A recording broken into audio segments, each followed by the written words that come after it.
Namaste everyone. Very welcome to this satsang today.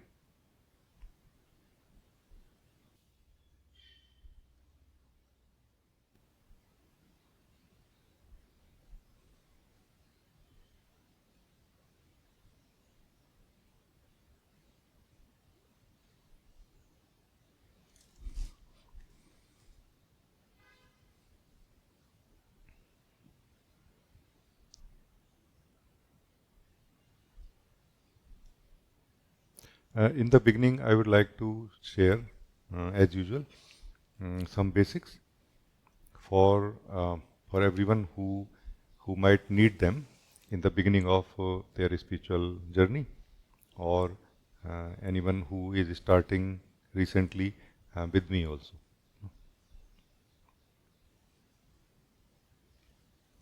What I share is like a small framework of understanding where I say that there are three possibilities and three things that we are going to attain slowly in the spirituality, which cover everything else that can be attained in the spirituality in the direction of awakening.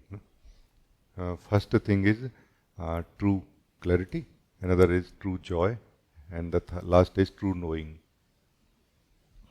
True knowing is where we start actually truly knowing life, knowing ourselves, knowing the existence and everything, like in one go. Because truth is one; it's not many things. It is appearing as many things, but it is actually one thing. One thing appearing as many things. One being appearing as many forms. So, in the core of our own being, when we start living the truth of who we start actually knowing the truth of who we are also, or we start knowing the truth in general. That is true knowing. That begins somehow from inside, and clarity grows more and more internally about everything in general, not particularly about some things. Like we know everything more clearly, more truly, than before. But everything. Rather than understanding the details of things, we start knowing the nature of things. Rather than understanding the relative understanding of life, we start fundamentally understanding life. Then in between is the true joy. True joy is that time when we actually start living truth. Only starting, we are just starting. The taste of truth is joy.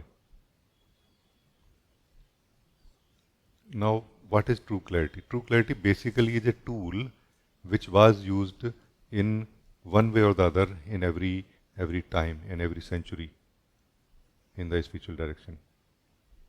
It is somehow a way to get out of the dream of person. It is a way to somehow get out of the dream of being separate from the wholeness, from the existence, from the being. Like it is somehow to to to to be able to sense that I'm not what I think I am. You know, it's just somehow is a systematic way which I've offered to see that what I think I am is not true. I'm something else. And what I believe about life is also not true. It's something else. So this is what is true clarity. It's a awakening at the level of mind, which does not which may not necessarily immediately enable us to live the truth, which is true joy. But it makes our life much better, really, much more organized in a way, like rooted in a way. Like generally, we may feel many problems in our life as a person. I'm not talking about the circumstantial problems, financial or anything. I'm talking about the sense of problem that we feel inside us. And we may feel there are many different kind of flavors of those problems. But in the root, there are only one. There are not many, no? Because the one who is troubled by this problem also has some problem in it, already ready-made. As if it is waiting for that problem to pop up and to be blamed. That, oh, because of this I am unhappy. And slowly it is noticed in this in the true clarity. No?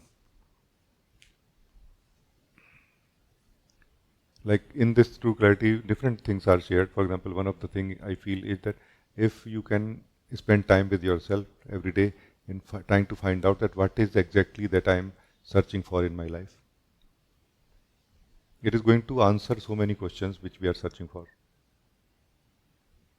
So we are unknowingly searching for something else in our life, and knowingly or consciously we are working in different direction, wrong direction or opposite direction of it.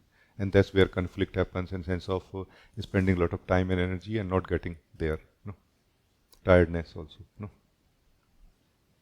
So the true clarity in this case will enable us to somehow, see that, this is fundamentally what I want, and this fundamentally what I want also can expose many things where we have resistance for certain things, or objection from certain things, or closedness from certain things, or openness or overly attachment to certain things also.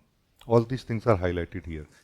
But as a result, basically what happens is that we become free from the false up to the degree that we can start living the truth which is present in our heart all the time.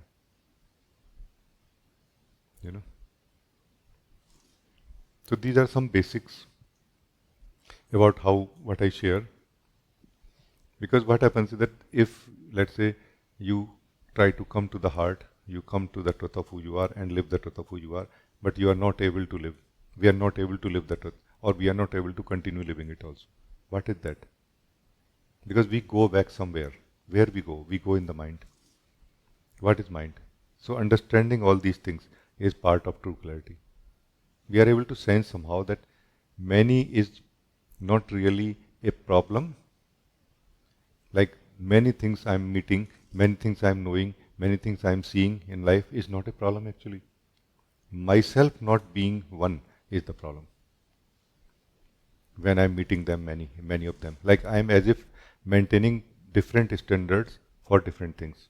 I'm as if maintaining different ways of meeting life, meeting different things. And that keeps me divided as different people inside me, for example. And slowly we will come to that unified way of being, even at the level of mind. Like a one standard of meeting everything, in the core, not in the superficial level of thinking, but at the core we have one unified way of looking at things, that okay, let's see, what is this? And as a result, many things which are shining too much, like, whoa, something very positive, will not shine so much anymore. And many things, like 80-90% of the things which are seen as something very dark and negative, will also not be so negative or so dark. You see, like a balance comes here now. So this is one something basic I felt I like to share with all of you. The very basic of spirituality is from many to one. This is the basic, Now how we approach it, from where we started, is what is different in different beings. Like some beings can come directly to their own self, which is always one in all the conditions. Whether mind is like this, whether heart is like this, whether feelings are like this, whether thoughts are like this, they are always one. So directly we can come like this to that one who we are, always. And this will cause us to start waking up to the truth of who we are and becoming free, basically. But oftentimes it doesn't happen like this. Oftentimes in the beginning we feel that, no, I don't think I can know who I am right now, or I'm ready to know who I am right now. Then we have to find something one within the mind also. This is what is true clarity about. True clarity is all about finding that one is within the mind, holding on to that one within the mind. And I found that in sadhana also, this one applies in sadhana also. Like it is necessary to keep changing our sadhana practices, as they wear off, and as we need to, to bring some other change inside us. So it is totally natural to keep changing the spiritual practices. But how often? Not too often, no? And the one who is practicing is always one. It knows that I am always one, no? It has one desire to be free, one desire to be clear, one desire to be free from fogginess and all, no? So even here in sadhana also, that one, like consistency, for example, in sadhana is that oneness, that one which is necessary. Changing the consistency or holding on to one practice may not be that really best practice. Sometime in the beginning may be okay. Then, but consistency in the sadhana and intensity of practicing the sadhana, any practice also. For example, this is that one in the spirituality, from many to one, no, like this. Like regardless of I have this problem, I have that problem, I don't know what to do, I don't know what going on. Many people are struggling with this kind of thing and they get distracted because of this. But ultimately, it is you who is troubled by everything or not. So it is you who will decide to do something about it or not. This you, when you start deciding something fundamentally, then there's a oneness also. One is also introduced here also. Among the many, there's a one now. One means that center. So basically, one it indicates towards a center. We need to have a centeredness in this manyness where we are feeling too divided. And once we start coming to that oneness, one centeredness,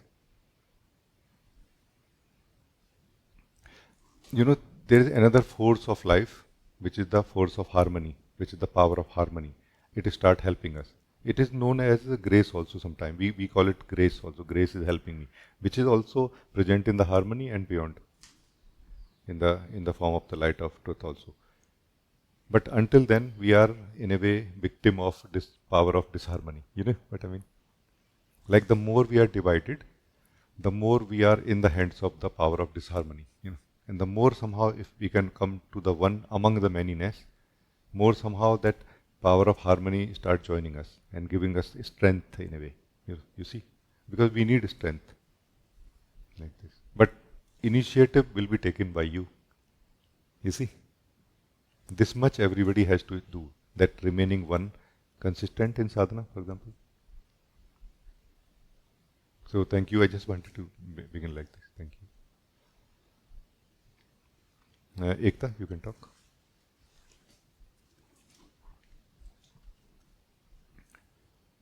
Mr. Lavich, am I audible clearly? Yes, you are.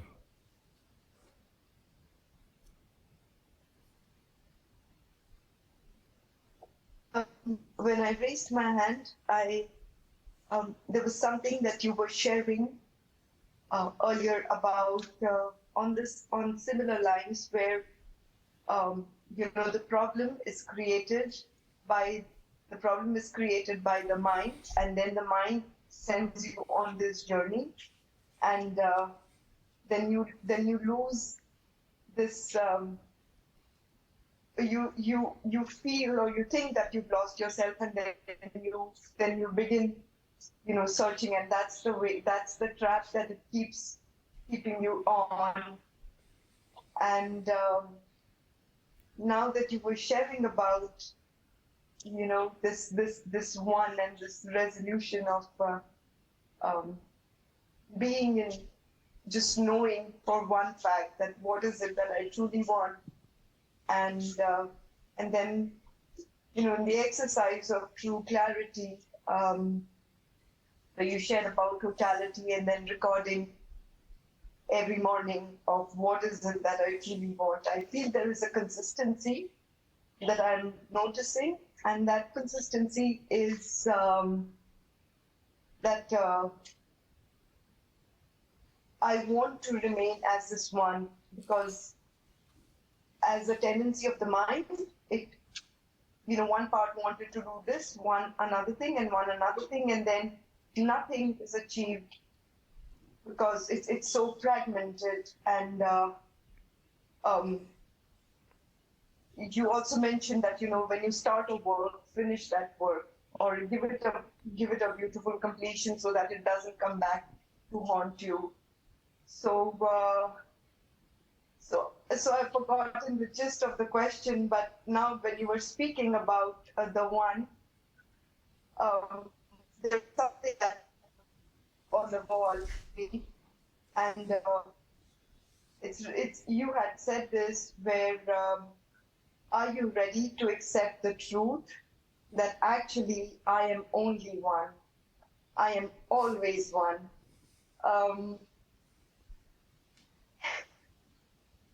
Beloved, I feel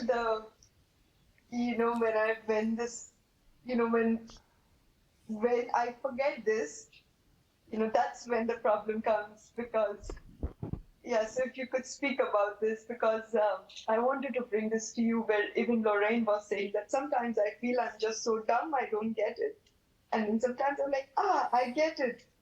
And, so I just wanted to bring this to you. And I don't know if there is a question, but I just wanted to bring this to you. So thank you. Uh, it's very nice what you are saying. When I think I have shared like this before also, that it is possible that we are confused about everything. It is possible that we are uncertain about everything, no? But still there is a certain certainty inside us. And if we can come to that, we have come to one among that manyness that time, no? Which is trying to divide us or keep us divided or break us or keep us in that broken state, no? What is that certainty? That you can be certain that you are not certain about anything right now. No? So what is happening in this is that generally the soul that we are is depending on the certainty of the mind. When mind is not certain, it means I am not certain. We are one with the mind right that time. No? But that time also we have a chance to separate ourselves from the mind, or to wake up at the level of mind. What I am calling true clarity is part of the, this what I am sharing is part of that true clarity. That you can be certain that I am not certain about anything.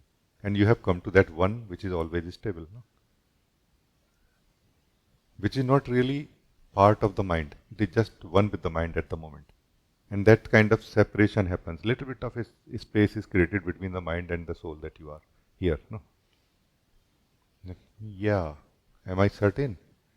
And generally the challenge here is not that whether you are certain or not about your uncertainty, about everything. It is the challenge is that we don't want to detach ourselves from that model of ego, model of mind. In the way of the mind, we want to be certain. You see? And in that also true clarity helps. It's relative. Like relative certainty happens in the mind through true clarity. And then gradually we come to more, more certainty about things. Certainty is similar to stability also. Stable. We are stable. No? We are not flickering so much. We are not moving too much. Sometimes this, sometimes that. No. Consistency also here. No?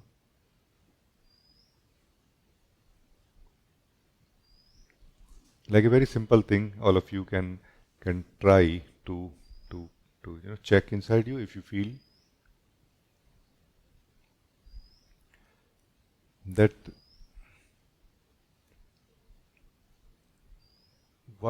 how much you are interested in knowing the truth right now.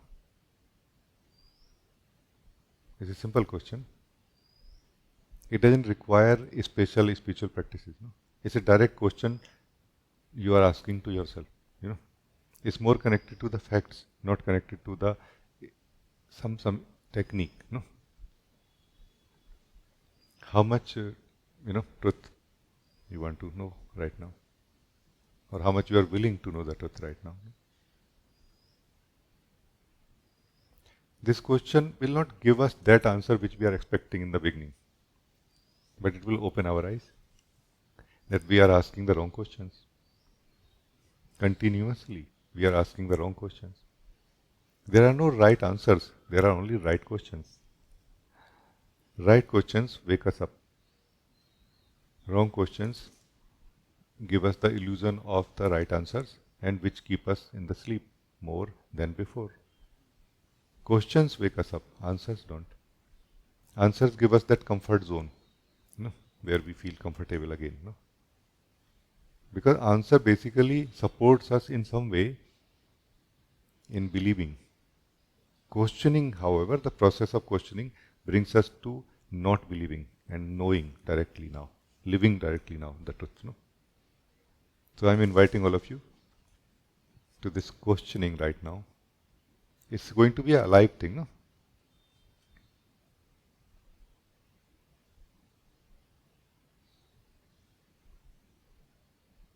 Rather than maybe asking how much you want to know the truth right now, you can ask, do I want to know the truth or not?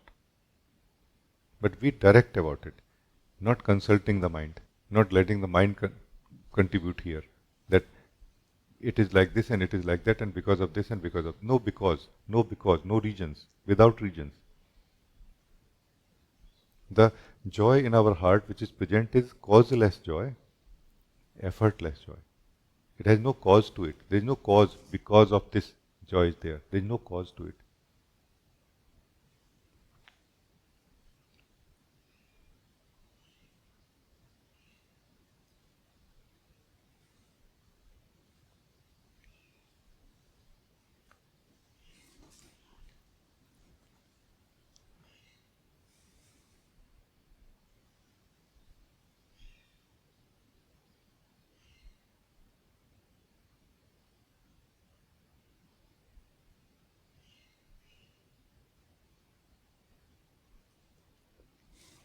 So thank you, thank you.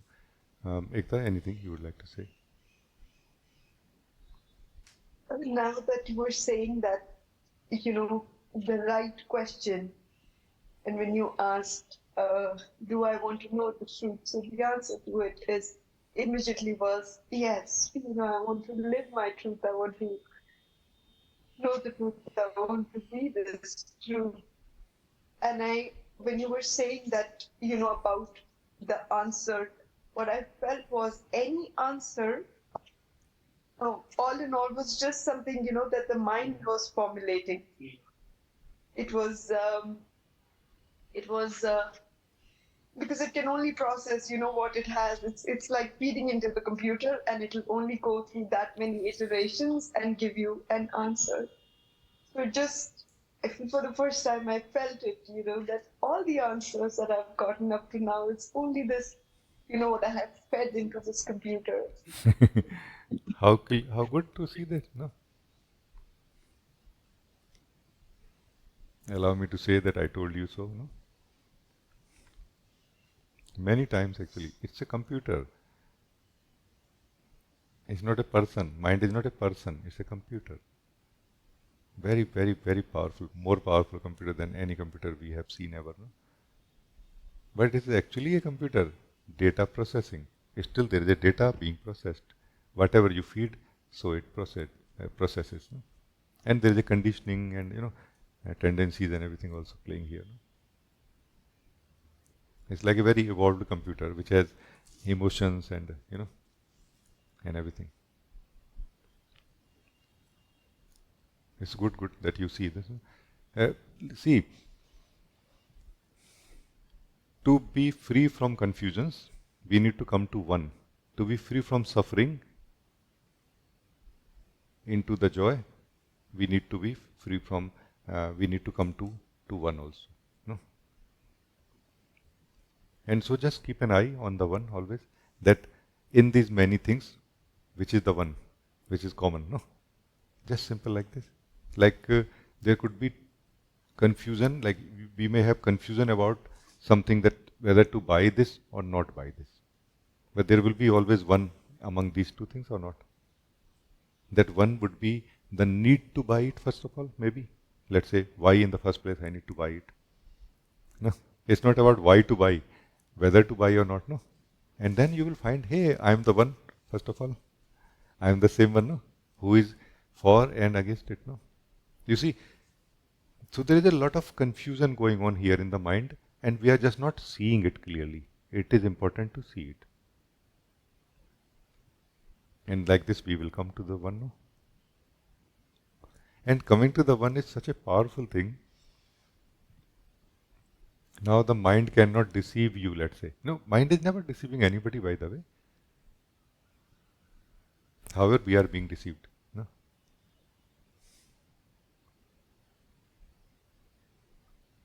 In the state of ego mind, it is more like blaming is going on continuously. Our thoughts are blaming other thoughts. Our thoughts are blaming us also. We are blaming thoughts and we are blaming ourselves also. You see? And when that blaming stops, that's where we take the responsibility of it. No? You see? So this is one thing fundamental that we have heard from Osho so many times also. No? That blaming, we have to stop this blaming thing first. Blaming something. for how we are. No? And then not blaming it anymore. Facing it, seeing it, trying to correct it. That blaming keeps us in that state where we are not able to recognize that I am one always. Happy, unhappy, feeling negative, feeling positive. But I am always one or not? What is this one? What is the nature of this one? You see? The nature of this one is awareness in the mind. Nature of this one is joy in the heart. You know? Nature of this one is truth in the soul, in the being. No? Same one, experienced differently in different places or different aspects of ourselves in the form. No? So truth is experienced as awareness and clarity in the mind. No? Truth is experienced as joy in the heart. No? The same truth is experienced as the truth of being, truth of who we are in the being itself. No?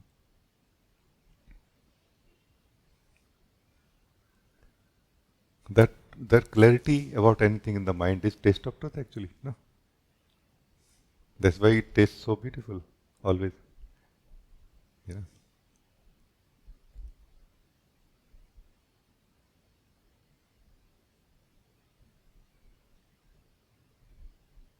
Like certainty in the mind is taste of truth. Certainty even about uncertainty. No? So, are we feeling shaky that time when we are feeling uncertain? If we are certain about being uncertain, then even if our mind is feeling shaky, we will not feel shaky. No? Some part of ourselves will be stable still, no? Unshaken, not shaken. No?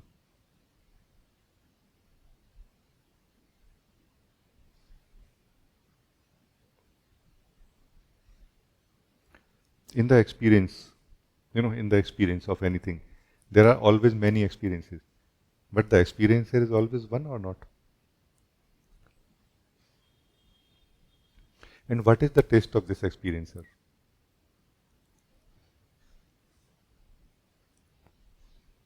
Let the experiences come and go. Don't touch any experience. Just experience yourself who is experiencing anything and everything. What is your taste? That is joy. The experiencer is already free from any dependency on any experiences. And this is what has to be discovered by the experiencer so that it can become free and playful towards all the experiences. It is too serious about experiences right now.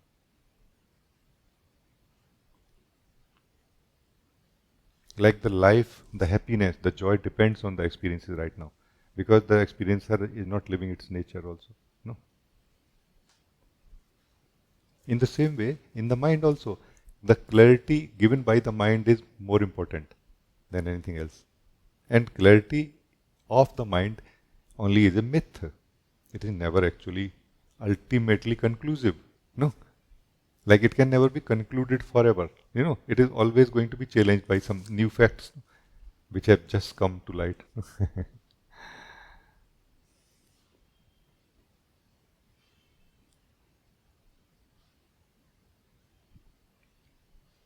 And you, who has enjoyed the certainty in the mind, who has experienced the joy in your heart when you are experiencing yourself and nothing else.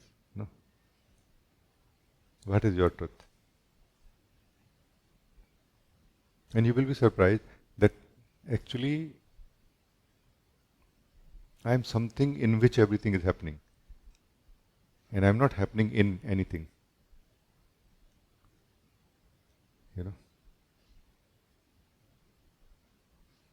I am more like a witness of all that which is happening inside me also, including the sense of me, including the sense that this is my inside.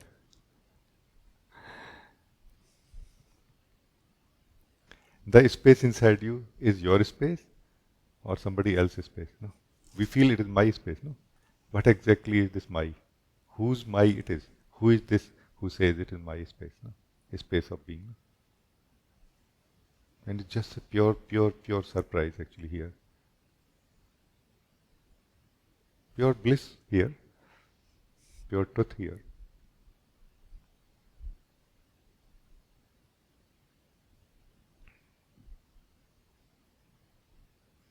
So the soul is identified with the thoughts, with the conclusions, with the understandings, and then after that, deeper than that, it is identified with the experiences. And it is having preferences toward the experiences also. I like the positive, I hate the negative. No? And because of that, it just remains busy and attached to the experiences or identified with the, like busy basically. The soul just need to be free to experience the truth. All the sadhana is just to make us free in some way so that we can just be here. What is meditation? Just being here. No? Just being. No?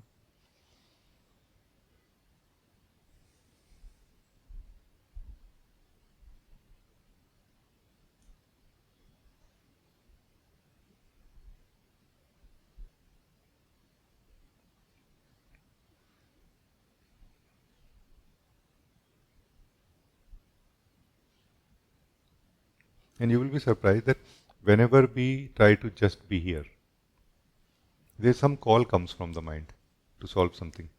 It is always to solve something, meaning there is something not solved there. And if we can come to a certainty in the mind level that and a way, certain way of using it, that I can hook into it and I can unplug myself from it, then it will be much easier to just sit in meditation.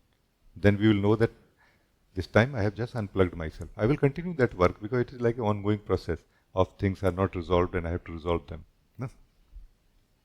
But I don't need to wait for them to be resolved in order to sit in my being. No? I can directly sit in my being, meditate, live the truth, feel the touch of the truth of my being, which gives us that strength which we need everywhere, in the mind also, in the heart also. Because in the heart we have attachment to experiences or attachment to preferences also towards experiences. In the mind we have attachment also. And we need strength to detach ourselves. And this strength is we get from meditation. No? So thank you, Ekta. Thank you. Very nice.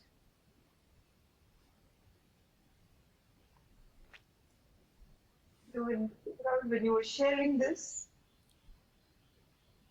when you say that you're sitting on that chair and me sitting here, I have heard it, but I just felt it so much more.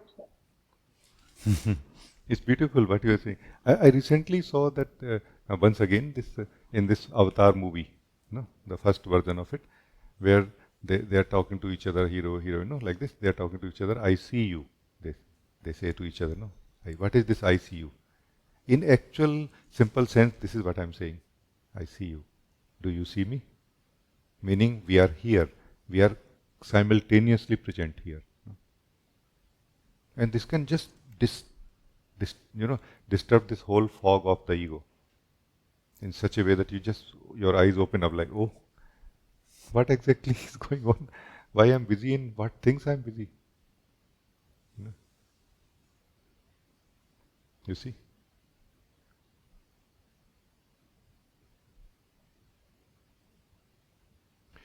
As you can see, purpose of the satsang is not primarily to solve problems.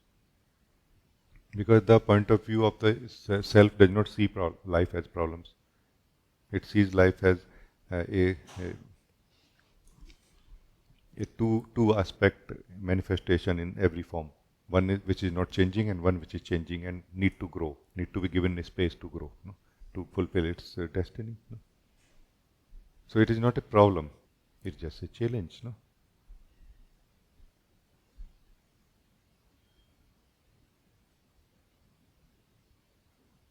Thank you. It's good.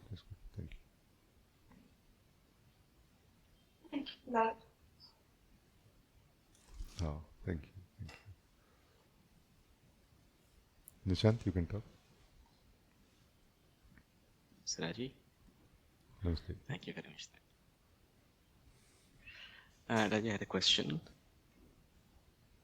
So you mentioned the three levels that you offer, no? True clarity, true joy, and true knowing. And let's say, starting with the person, one can progress from one step to the other, to the other, yeah, so to speak. Now, to do this, it is not like an automated process, right? I mean, it may be automated, but that can take a very long time. So there's certain things we can do to make this happen, right? And which we call as sadhana. Right.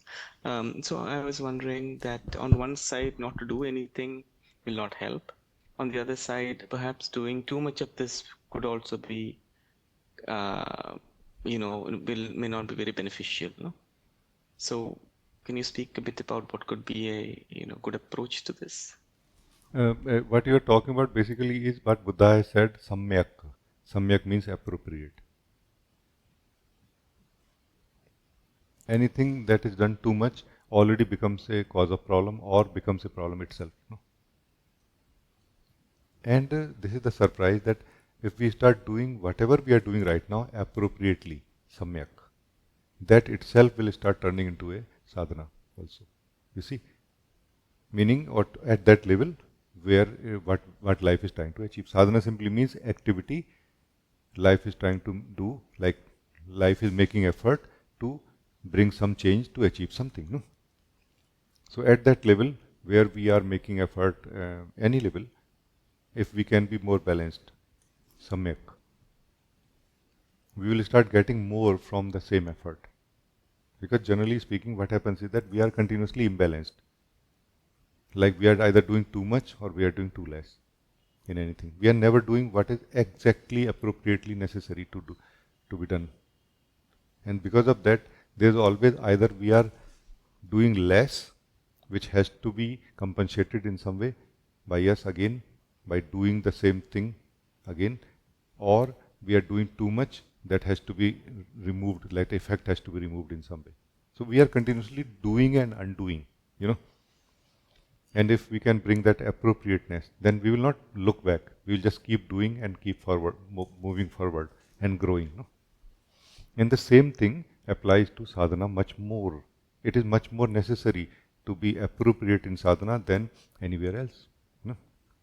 Because through spiritual sadhana, we are trying to achieve in a way or to reach to that which is not so easily reachable.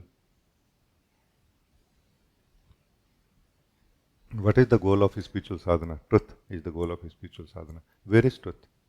If truth was some place, something, we could go there. No? Even if it was very difficult, we could go. We go to pilgrimage places with so much difficulty sometimes, or any other places like this. No, truth is not somewhere. Truth is not something. Truth is what everything is made of. How to enter into that? How to live that? How to know that? No? That which is everything, that which is everywhere. How to know that? How to live that? No. That's why the accuracy of sadhana is like absolutely required here. No. It cannot be casually done like whenever I want to do like this, whenever we want to do like, you know what I mean? So that appropriateness of sadhana is absolutely essential here. Not too much, not too less. That's where I came to this understanding that continuity is important in sadhana. But continuity creates a monotonous way, like a hypnosis also in sadhana.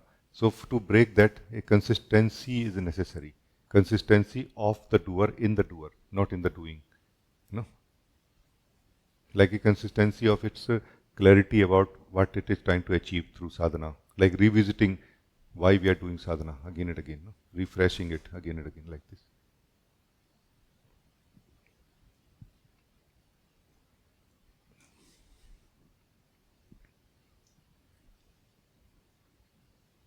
Like one sign I found of doing sadhana appropriately is that when we are doing sadhana appropriately, it feels more simple and kind of easy in a way, like not difficult. Whenever we are not doing it appropriately, then only it feels difficult. Because we are really trying to do something which is very difficult. Like sometime moving, leaning on one side too much. Like it's like you are a tight rope walker containing or holding a bamboo, and sometimes you are leaning too much on this side and sometimes leaning on this side too much and trying to walk. Obviously it's going to be so difficult. You will say, hey, it's so difficult to walk, and then somebody will teach you, hey, you should not be doing like this too much. You should be slowly reducing that movement and to a level where you almost don't move. You are still internally balancing that bamboo, but physically almost not anything happening now. So that's why consistency in the doer is what will result in this appropriateness in the doing also. You see. So do you feel that this is the direction that you want to explore? Yeah, that's a very good direction, Rajee. Thank you. Let us continue, please.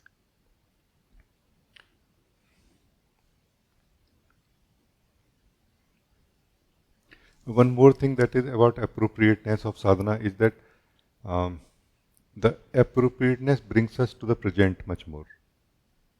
Not being appropriate keeps us in that state of self where we call what we call ego mind. And because of that, what happens is that because of the attachment of the soul with the ego mind, somehow we are not able to remain on the path appropriately, on the effort, sadhana appropriately. But that also becomes a way to be free from ego. That if we can be appropriate in sadhana, continuously appropriate for some time, we are out of ego. Like ego can live only in the extremes of left or right. No? Soul lives in the balance, in the middle. No? Because soul is present, not past or future. No? Present, you can call it the middle point of the time, experience of time, no? Of the past and future. What happened and what is going to happen. What is happening right now. Or what is right now. No? That's why if we do the sadhana more in the present, while feeling the present, remaining in the present, the more somehow it will start becoming appropriate also by itself. Any sadhana is any spiritual sadhana like this. And for that matter, I found that any sadhana is even practical life also, if we do it in the present. And mostly people who succeed in doing that effort in the practical life also, they found themselves to be in the present more. Like focusing on more what they are doing and not anything else, not thinking about anything else. No? So that's all I can say right now. Yeah, it's very good, Rajee. If I may ask, so when we say appropriateness of sadhana, and then there's the other side, which is practical life, which happens after that. No, there are two sides of it. Yeah? So when we say appropriateness of sadhana, for example, the question comes in: what is the appropriateness of sadhana? No? So in this case, for example, while attending the retreats that you share, no, there you share sadhana actually. You share certain practices which should be done. So I feel when we say appropriateness of sadhana, first of all, we need to have clarity on what can be done, and then following the instructions, given in a very simple manner will help. Is this understanding correct? Yes, it is. Generally, what happens is that we have resistance, for example, for everything. Like I very commonly have heard from people who work in the even big companies and drawing a big salary, getting a big salary out of that their work. No? They are complaining. That complaint basically results in the form of resistance, or their resistance for that work results in the form of a complaint. No? In the similar way, we have resistance for spiritual sadhana also. Now, why we have that resistance? We have to somehow find out in some way if we can. However, the spiritual practices given by the teachers include eliminating that resistance also if we can dedicatedly practice them. But will our resistance, which is already present inside us, enable us, will allow us to practice continuously, and then it will be removed, or it will be able to stop us? This is the thing, which is a very internal thing. Every seeker has to question. No? So appropriateness here will be in the form of succeeding or in the form of actually practicing. Mostly we don't practice. Even the practices given in the retreat, and if we practice them very less. Like something or the other comes. You see.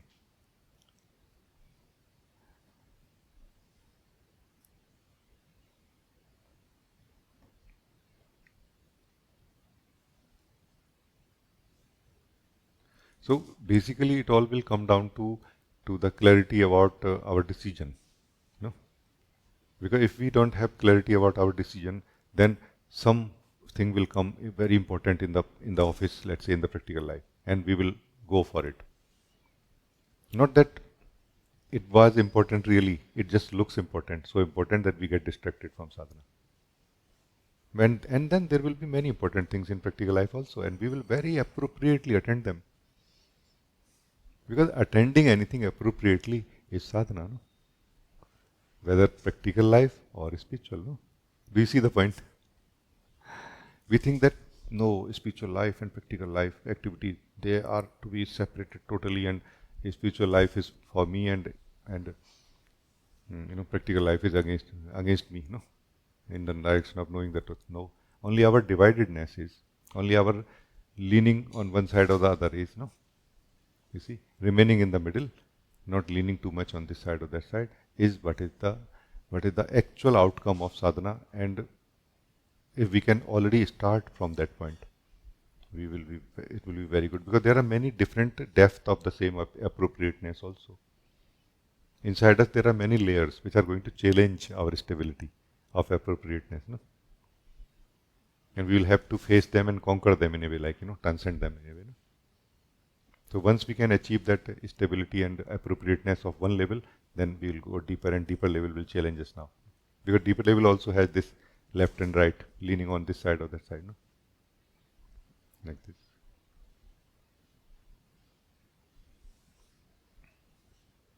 So there is no straightforward answer to it actually, if you see. We just can continue exploring and see that if something clicks to you. It has to click, something has to click to us. It's not like something written somewhere and I read it and done. No, not like that. One has to understand it deeply inside. No?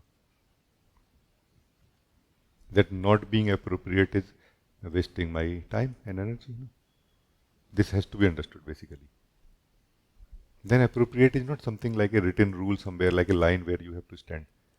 It is like something you balance in a way. You slowly come to that, this is what it is. Like in the morning, let's say you have decided to do extra physical exercise today. You may not feel like waking up early in the morning, or waking up that early that you can do that extra exercise. And one day it will be difficult. But second day or third day, even body will start creating pain now. Now, will you do the practice or not? That will show the appropriateness of things here, for example. Some people will simply give up, don't care. From where that decision will come? It will come from you, no? Who had like how much clear you are about the importance of doing it. That will decide whether you will continue or not, even in the adverse state condition of the body. No?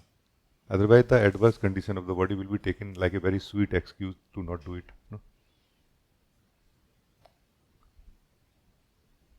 And this is what is a difference between two people, one who is growing continuously in, let's say, in the physical level, and another one who is not growing.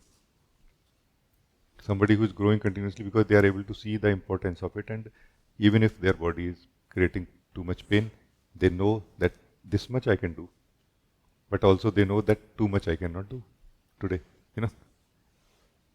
So that appropriateness is like a growth of a understanding, of a wisdom that happens inside us slowly. We have to just start somewhere. Like as we become vigilant, alert about not being appropriate, like continuously swinging from one side to another, we will start swinging less and less. No? The awareness, alertness about it is what is important. So I think it's good. Thank you. It's very good, Rajee. I just want to say that, what you mentioned, I've also experienced, because, while doing sadhana initially, there is a resistance which increases as we continue with it, right?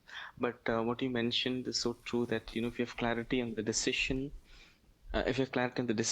then it becomes, we are able to persist in that effort, right? Yes. And after some time, if you persist this way, after doing it a few times, it starts to become easier. Like that balancing on the pole, it starts to become easier. It does actually, yes. Yeah. And then that ease becomes joyful also. then it starts to become a virtuous cycle. No? From a difficult cycle, it starts to become a virtuous cycle like this. Yeah, thank you. So nice, so correct actually. What I found that true clarity is so essential for everybody, and we are mostly ignoring it. In the spiritual direction, true clarity is like absolute essential. You know, at least up to some degree.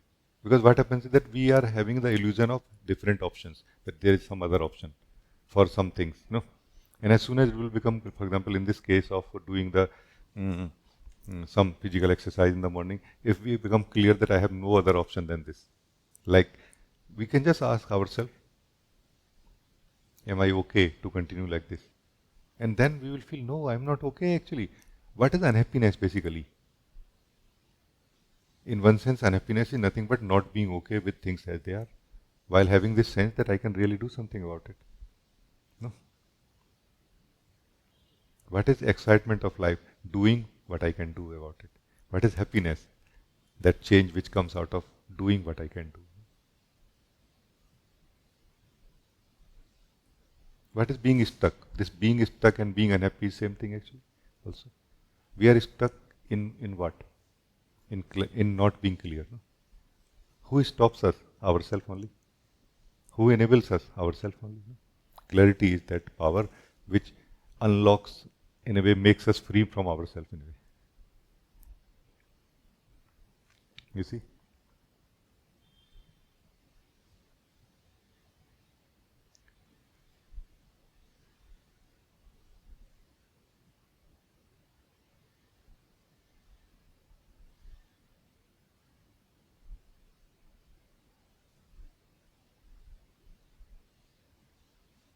Because this is the biggest illusion we have in the life, spiritual life, that something else is stopping me. Some other power is holding me back. Something is not letting me become free or joyful or awake. No? Sadhana will highlight that no, there is nothing else which is stopping us. True clarity will enable us to see this also.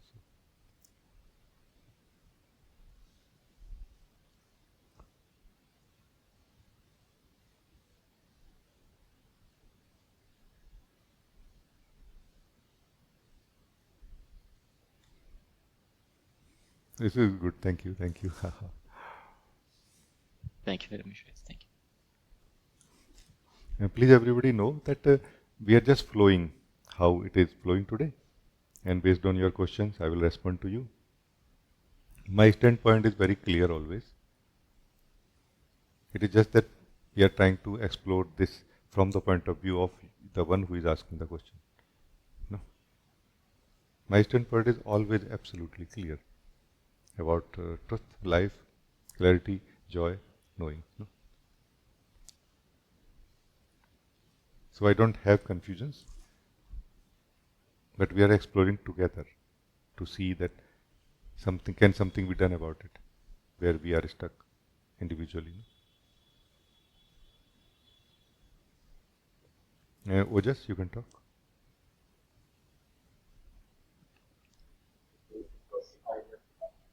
Namaste, Rajee. Namaste. Thank you for offering satsang. I just wanted to speak to you. Maybe just wanted to share out loud a few experiences, and but it's like the mind had all of those concepts waiting to be integrated and understood.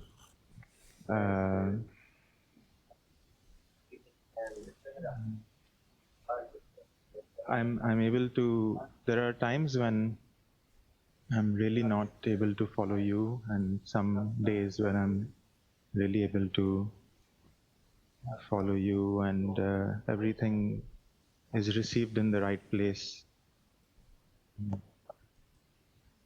So today I really liked all the discussions so far.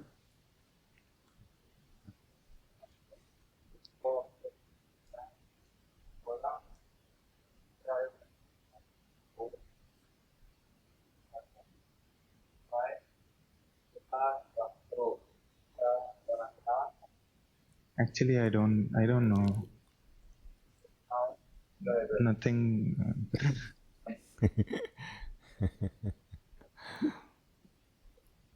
It's like one remark is that just all experience, all the variety of experience is like, oh my God, like how is it possible to experience all these things? And the fact that it is possible to suffer, the fact that it is possible to be in the mind, and of course it keeps coming back, and then there is like operating from mind. And yes, some practices or some things are helpful to come to the right place and see things from oneness. And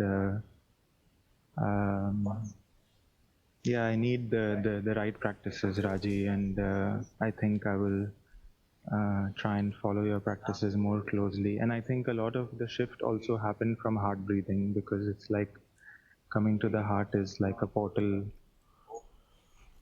into myself, and kind of just leaving everything else behind, detaching from everything else.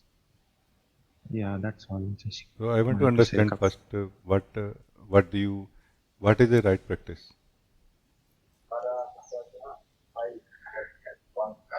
Raji, any practice in which the body and mind and senses are fully occupied, which can free up awareness to be in the present. And who will do it? Who will decide? Body mind will decide that okay, we can engage in this practice because this is the right practice, no? Or the one who is doing, who is living in the body will decide. Raji, desire is needed. Whose desire? Body's desire, mind's desire, or the No, desire of the one who souls. is living in the body? Raji, it's the soul's desire. How it will And come? Dependent on the body mind deciding about it, and it is just watching like a helpless witness. Like this, the soul's desire will come out. Raji, I don't know how the transition happens, how I become aware of myself. It still feels elusive, but when I am in my right place, then it's like the value is there, and then I know that okay, this needs to be done to just optimize the body and the resources and the whatever needs to be done, so that I can continue to live myself, continue to be present. I clearly feel that the right technique that you are searching for in this state where you are not certain whether you will be continuously practicing it or not, because you don't have a free will right now, separate from the body mind. Body mind together, all the energy will decide whether you will practice anything or not. No, in this state, I feel the rightest practice, rightest technique is satsang. That is the right test technique. It is especially beneficial for such a state where we are not certain about things. But somehow, as if we have attachment to that state of not being clear about things, as if there is something we are enjoying there, and and because of that, even we go away from satsang also. So, this is my answer to you. Satsang is that right technique, because satsang is never a fixed technique. It's never a fixed thing. It is what we need in the moment. Always it is what we need in the moment, and then this can be the best practice then. Because without you knowing really or preparing yourself too much to a stable ground of oneness, of doer or committing to that practice, you can just come to satsang and you will get the what is needed, what you need today. No? You see, and if you feel that no, I don't feel like coming to satsang, then you have to question yourself. Why? I don't mean that satsang alone can do everything. It can, mostly. But it can give us, help us that in getting to that stable ground from where we can actually start doing a practice. Nobody has a right practice. We make a practice right by doing it wholeheartedly. We make it our practice. That our practice is the right practice. And that practice becomes our practice by wholeheartedness, not by something special in the practice. No? Because truth is simple, immediate and eternally true. No? That's why the spiritual practices which enable us to reach to the truth are not supposed to be difficult. And they are not difficult also. They're very simple. Like heart breathing, for example. It is the wholeheartedness of the practitioner which enables to get what we can get from the practice. And if the practitioner is not wholehearted, then satsang can help a lot in being wholehearted. But then the practitioner does not feel like coming to satsang also, or does not want to be wholehearted also in satsang. Then what can help? You see. So these are my possible answers, and I hope it will help you in some way. Okay, thank you. This last thing that you said, sometimes one doesn't even feel like coming to satsang. It's like the aliveness of the desire. So, what can be done about that? How can the desire be more fueled or kept alive? I found there are two ways through which the desire for truth is fueled. One is the way of harmony, another is the way of disharmony. One is the way of truth, joy, bliss, light of truth.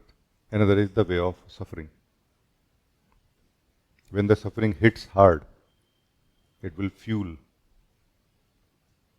the desire for truth. Until then, we will live in the illusion that I can get something, some happiness from the worldly experience in the egoic way. No? And those who are more wise or sensitive, or those who have more sense of urgency for truth, I don't know which version is true, whether they are more wise and that's why they have a sense of urgency for truth, or they have a sense of urgency, that's why they have suddenly their wisdom has woken up. I don't know that. But this is found in them, that they adopt the way of harmony. They adopt the way of truth. They adopt the way of satsang also. They don't depend on disharmony, the suffering to hit them hard. No? Like before they fall, they change their path so that they don't fall. Or before they fall, they see others falling and they learn from it. No, also. So I really don't know, but these are the two ways through which life fuels the desire for truth.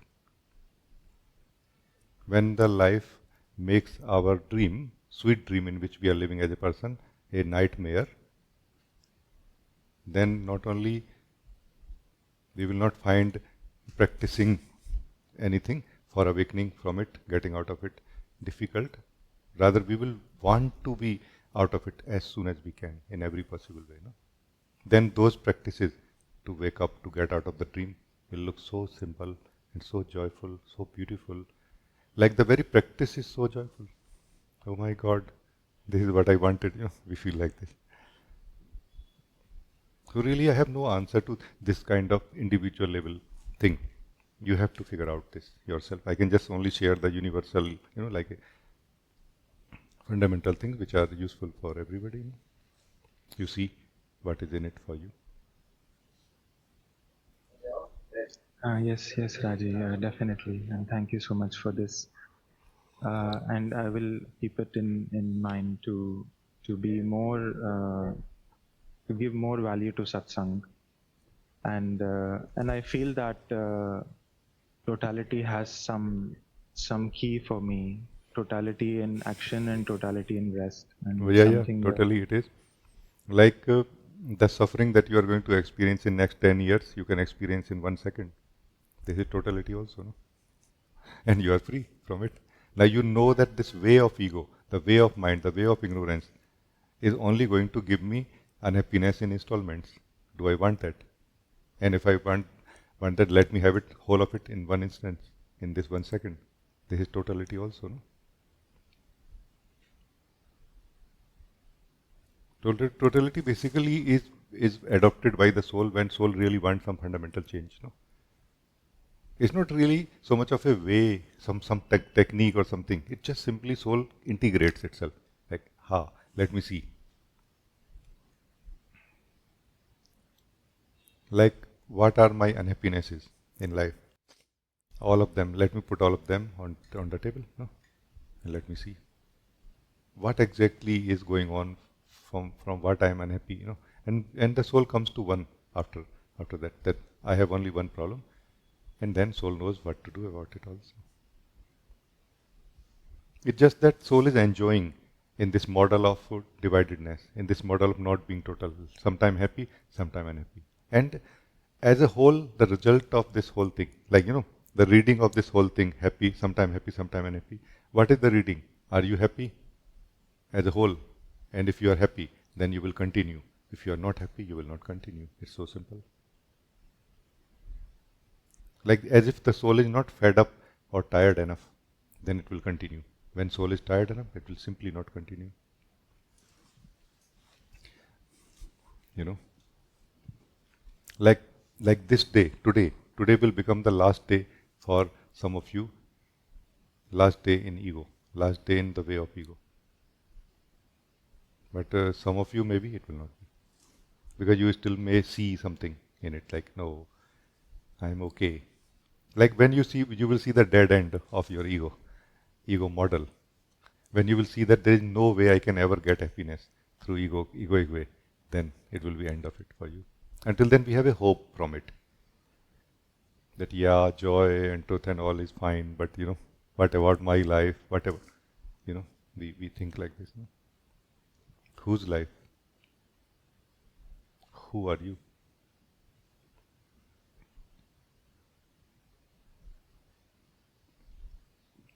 So there are two types of people in this world, as you know. One who keep suffering and then keep hoping to get to some joy, like experiencing suffering continuously, and in between hope of an happiness, no? Which is what is the person state, by the way. Another one is who sees that no, I don't want this kind of temporary thing. I want permanent happiness. This permanent happiness is true joy. It is not end of something. It is not end of life like a stagnant life. No, it is real life. It's the real life of the soul that begins. Soul also has a journey, by the way, to it, like a unfolding of it's a destiny, no? Like this. But until then, soul is just sleeping on a bed and imagining and dreaming. What we are calling ourselves as a person, this and that, happiness and happiness, these things are just a dream of the soul that we are. Funny thing to say, but it's true. We are just not doing anything. We are just not living anything at all. You know, it may not be so easy to actually face it.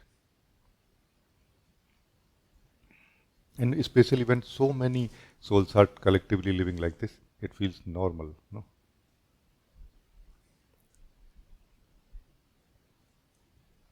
So thank you. Thank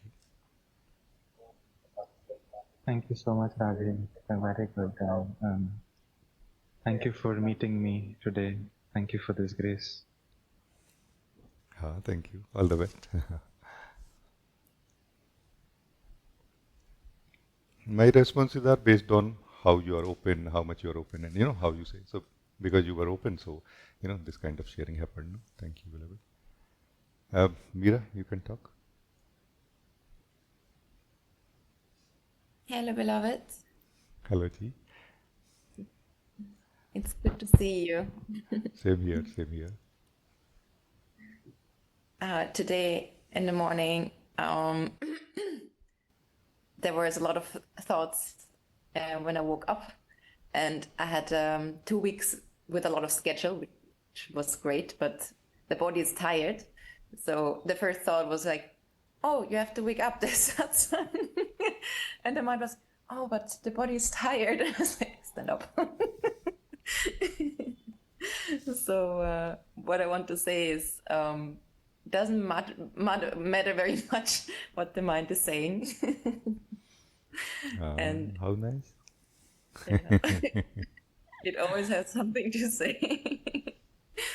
And yeah, Actually, in this, I feel you are clear about it that it doesn't matter what my mind says.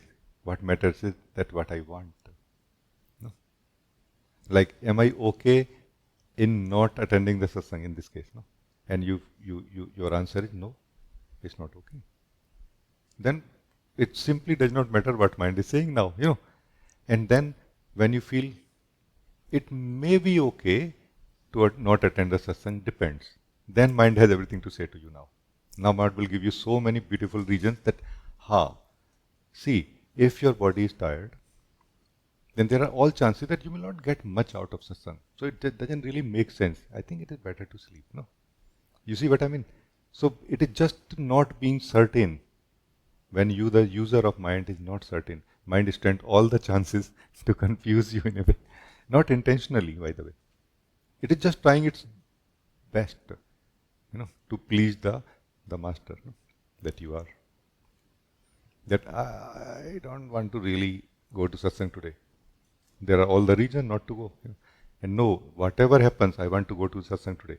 Then all the reason to go to satsang also mind will give you. You see? This is the point. So I'm very happy that you can see like this. Thank you, beloved. God bless you always. thank you. As I feel this is kind of the thread which goes through over the last, like since I saw you last time, that I had a few seminars about science. So, and I realized this is what satsang also is, and self-discovery. You have this urge to really deeply understand and see things, and you question, and you're curious about it, and open about it, and open to try things out also. And I feel like this is how life has been now. So it's like, oh, there's a feeling or a thought or maybe an action I want to do, and then it's like, is this true, kind of? And then just sit with it a moment, and then somehow, I don't know, like it's just so clear because you have now here, you have the possibility to see what is true, and just to, but also I feel maybe then when they call it grace, it's not a doing, but there's an alertness or awareness here that has the capacity to actually act on it or not act on it. And I feel so natural, like a natural sadhana, or very integrated also. Like I feel it's like happening everywhere all the time. And something else is that because there are many actions, it's like it has a beginning, and then it's how I enter into it, like fully, and then it comes to an end, and then it's like finished, and something is just also really enjoying that's finished. And then maybe it's just 10 minutes or half an hour, maybe a nap or something, and then you go to the next, and it's very beautiful. And of course the body is maybe a bit tired because there's a constant bit of tension, there's a lot happening, things, but it just doesn't matter. And to remember that the joy inside, and as an anchor, that's what I wanted to bring to you, like this anchor is just the most important. It's very beautiful. The appropriateness of how much to use the body also comes from this joy. Basically, it is all about centeredness. Like when we have that one center for everything, then that one center justifies in a way or keeps things balanced also. Like uses the resources in a very evenly distributed way, and like this, a balanced way. Like what is harmony actually?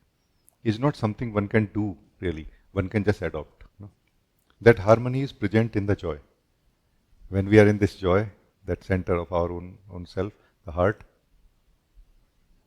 somehow we are able to sense the rightness of things in a way, like how much appropriateness of things in a way, that is harmony. The wisdom of harmony enables us to do the right things at the right time in the right manner, and like this. Like sometimes body is too tired and yet you feel no, it is appropriate to do something today. And sometimes body is totally not tired and you feel it's okay, I will not do anything.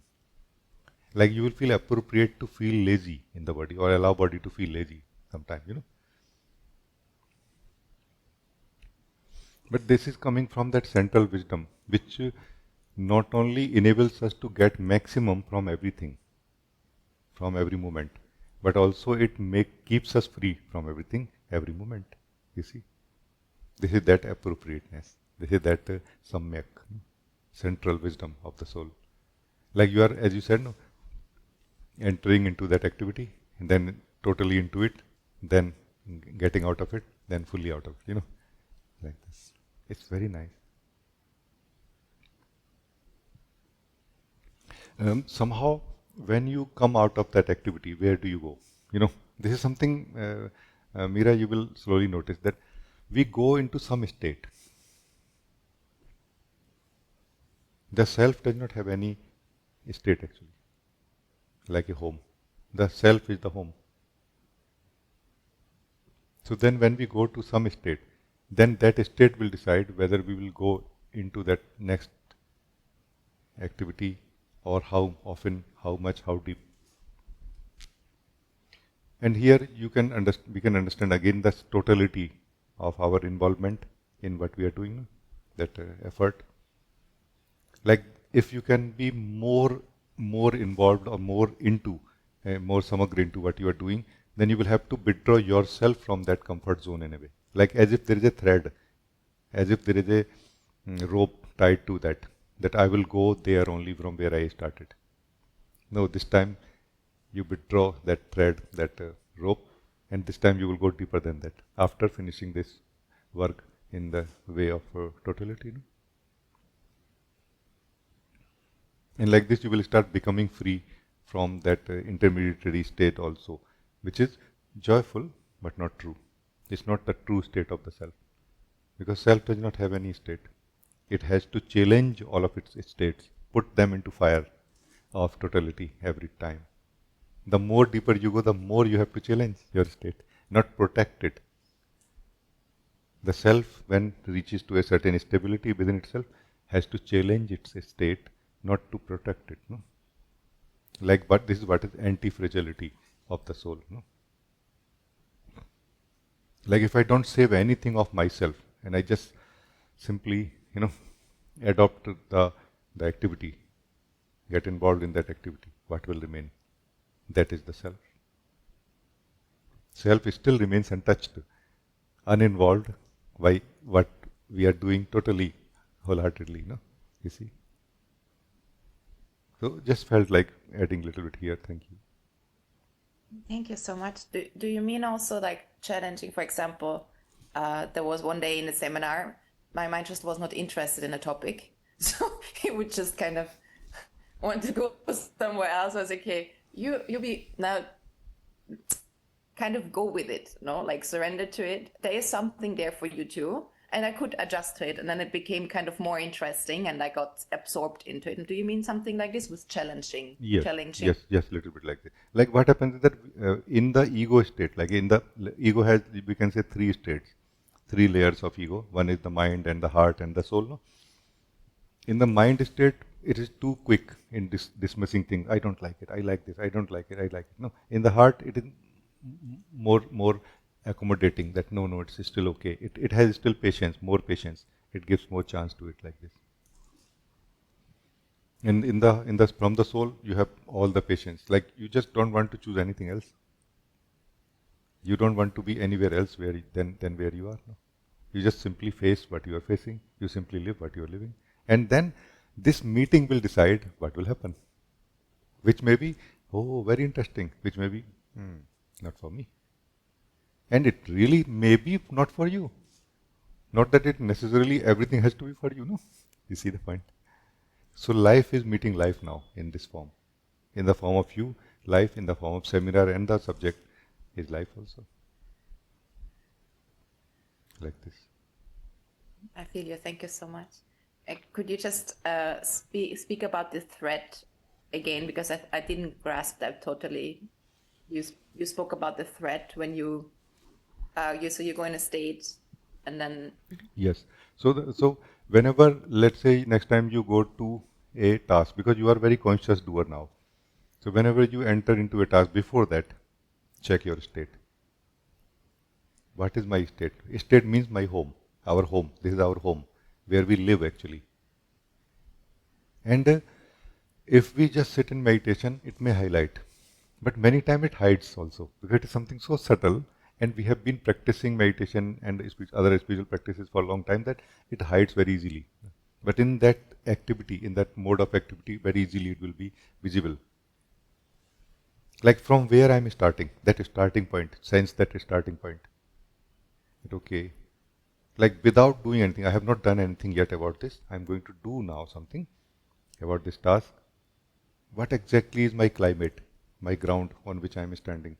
Is this that changeless ground of my being, or is there anything mixed with it? Is it absolutely pure self, or is there anything mixed with it? And this is where it will be highlighted that maybe something mixed. And that something mixed with you basically is not something mixed with you. You are mixed with something. So you will be left at home. That portion of you will be left home. You will not go into that task now. That's how it will be less total, or you can say relatively partial. Partial of you. If whole of you can be into that task, then none of you, no portion of you will be at home that time. You will be home. You will be your home. Not that you will be having a home where you will go back. This is what it means to be in the present, by the way. To be in the present, to be in the self, same thing actually. Because present is the home. Self is the home for the self. No? Not a certain state where it will go like a comfort zone. No? Body-mind has that point from where it will start, where it will rest, and then rejuvenate and will go again to the next task. But you, the self, do you need it? Do you need rest between the two tasks also? Can be a point, no? Do you, the self, need rest between the two tasks?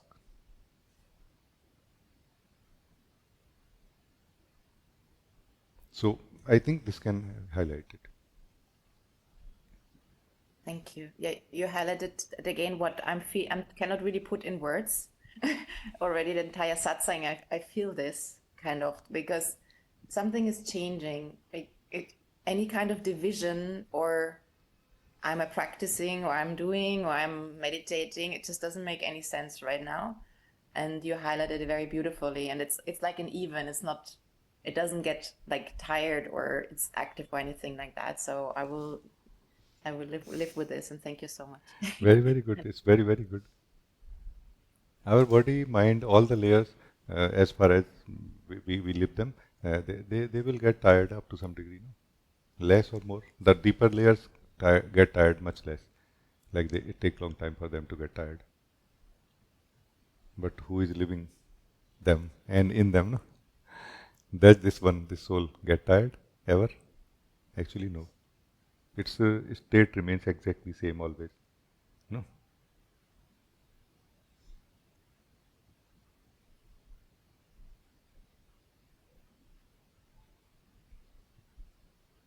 It may get identified with the subtle state that this is my state, and then it may notice some change in it, that believing that some change is happening in me.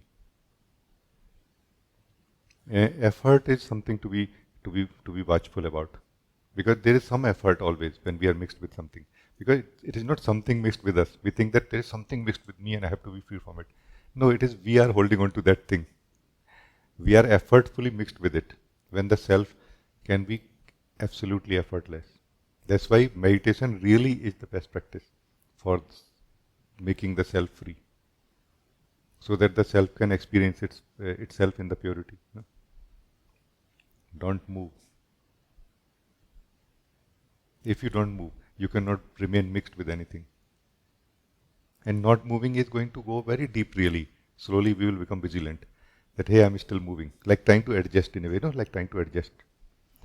Like, okay, let's sit in meditation. No adjustment. Without any adjustment. Don't do anything. Don't move. But movement is happening. Yeah, but are you moving? Movement was always happening, no?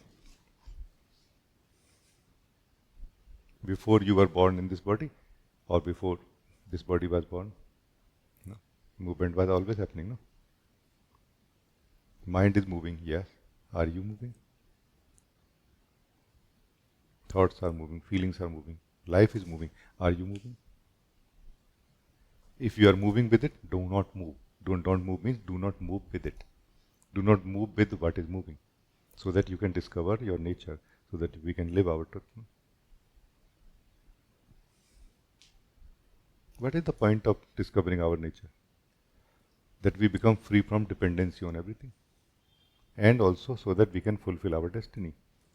Because of our illusion of who we are, because of our misunderstanding we have about who we are not neither living the truth that we are, nor living the joy that we have in our heart always, nor we are letting our changeful aspect be fulfill its destiny. No? It's like a seed; it has to flower. No?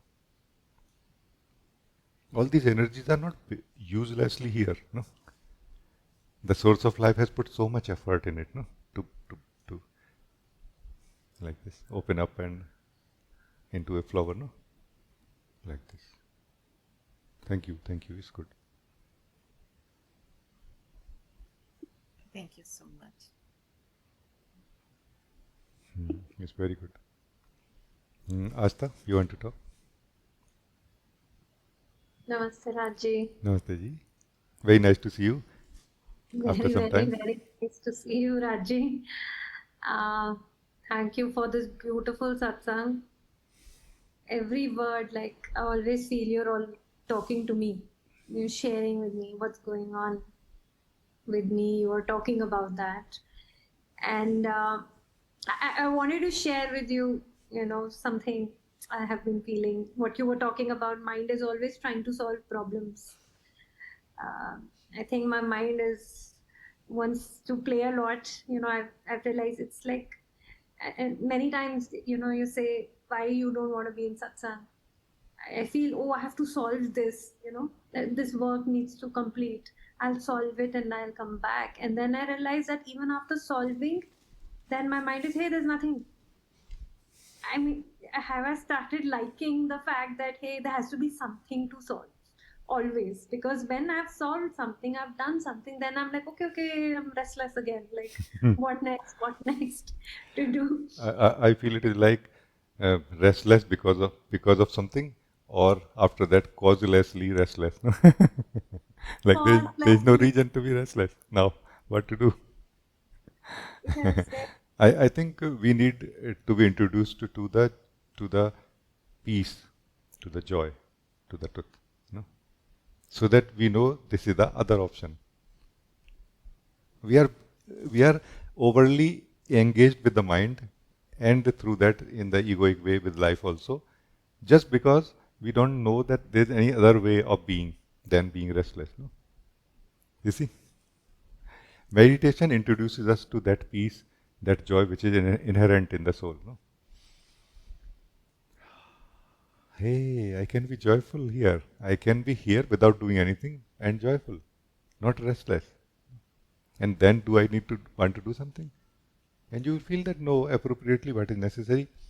It's very joyful really to do practical life also. Practical life activities also from this joyful state of being. Like this joyful state is not against practical life, for example. You see? Or for that matter, any general activity of life.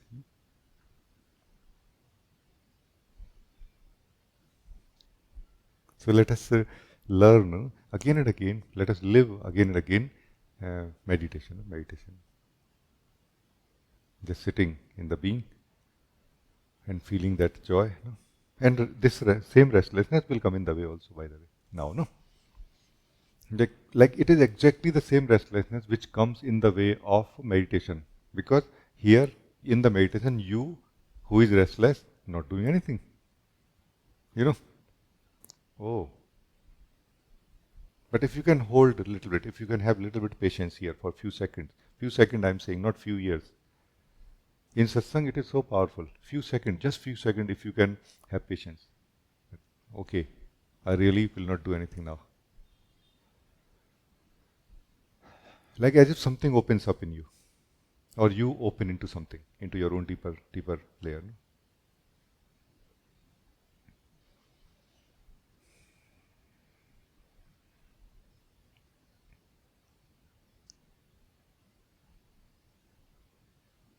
And just ignore the old reflexes of the mind right now. To do something, to do something, to do something. Like this. No, I will not do. I will not do. Like remain submerged into your beingness, into your sense of being for some time. That attachment to those reflexes or that kind of restlessness disappears slowly. We think that I have to solve many problems in life in order to be joyful. Not really. To be fundamentally joyful, we need to only solve one problem, that is restlessness which is inside us. And that is not a problem, by the way. This restlessness has got mixed up with our misunderstanding, of the mind, of the soul. And that is why it has become so strong now that we feel there is a problem out there and I have to solve it there. No. If we can detach this restlessness from the restlessness created by the mind, ego mind, then it is pure divine restlessness, I feel, no? Which is like a restlessness of the seed. It wants to open up, no? What's wrong in that? You see? Without this restlessness, seed does not have a strength to open up, no? So it is the strength of the seed or of the flower in the form of the seed, no? Which is appearing as restlessness, no? But beyond it and around it is that joyfulness of the soul also, no? You see?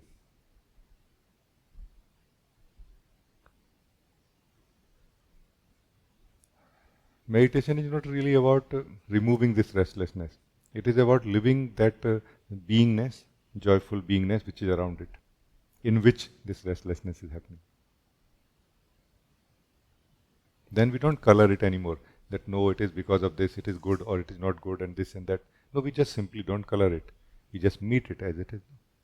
It is the strength of the soul. It is the strength of the existence put into this form, no? So that it can unfold, so that it can fulfill its destiny, no? But when it is mixed with the misunderstanding of the ego, where we believe I know everything, no? Or many things, no?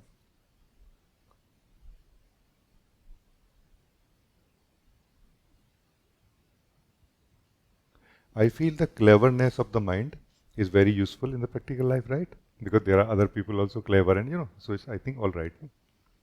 But this cleverness of the mind is absolutely useless in the direction of truth. And it is harmful also. You see, here we need to be innocent. Innocent means immediate, not processing. Not processing, just immediate. No? Now immediately meet the restlessness and see what happens. You will only discover the joy, the peaceful, joyful being in which this restlessness is happening. Is this nice? Yeah. Yes, thank you, Rajee. Also, it happens with me, like, there are phases, like, when I'm doing heart meditation, at times there are phases when I'm, like, so complete, like, no thought. I'm so, like, I can feel the joy and I'm like, I always want to be in this state. And there are times, that happens, like, I've done heart meditation first time and I realized, oh, I've just been thinking. Then I do it the second time and then gets a little better, So I'm like, oh, it's such a contrast. There's one time when I do, it's so like, I'm total in it.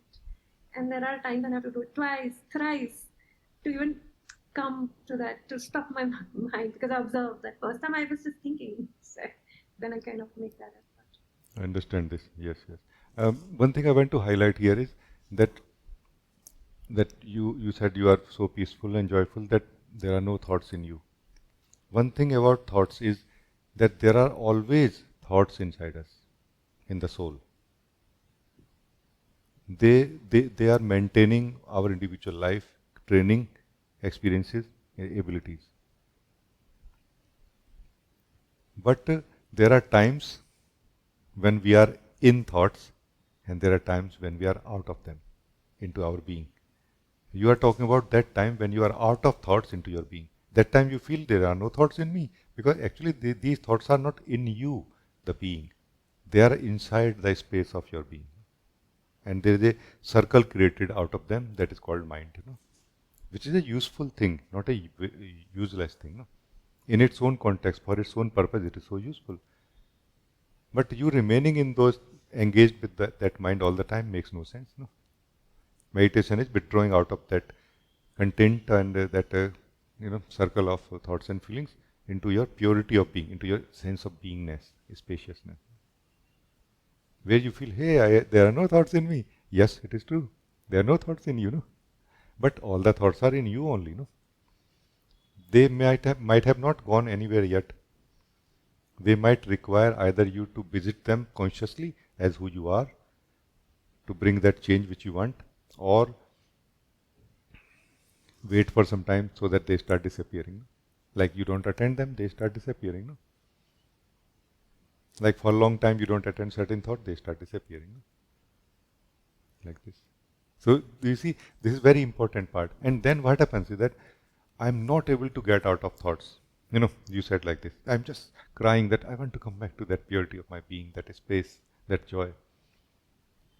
What to do that time also? We should think, that there also there is a stable ground. There also we have a stable ground. When we are caught up in the thoughts, there is a stable ground. That stable ground is either the remembering that I am one thinker of all of my thoughts, or remembering that I am watching them or looking at them. I am aware of them, like this. And then you are in that state now where very easily you will be able to meditate. In the sense that you will be able to withdraw yourself, because thoughts are not engaging us, we are engaged with them. And we have to become conscious of how we engage with them so that we do not engage with them during the time of meditation. It's an effort being done from your side, from the side of the soul. They are fixed thing. All the thoughts are fixed thing. They are inside our space of being all the time. And we are all the time free from them. Like the sky is all the time free from all the objects which are happening in the sky. All the thoughts are those objects happening in the sky of the soul that you are. Feel that purity, that emptiness of your skyness. It's so beautiful. It's so soothing, by the way. It's so relaxing, because we are tired sometime of continuously attending, one thought to another and like this. In the meditation, we experience that purity, that sky. So this is one thing that can help when we are caught up in the mind and you are feeling that I want to get out of it. Another thing that can help is heart breathing, by the way.